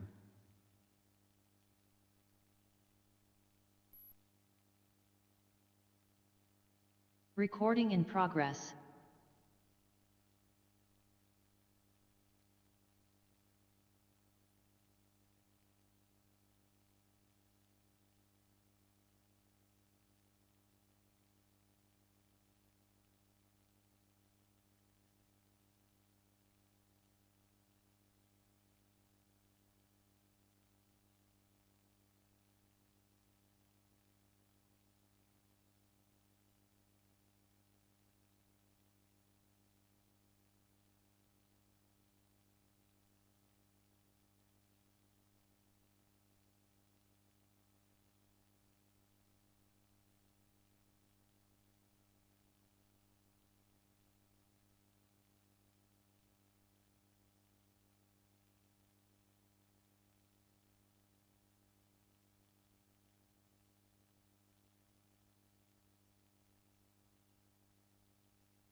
tes tes.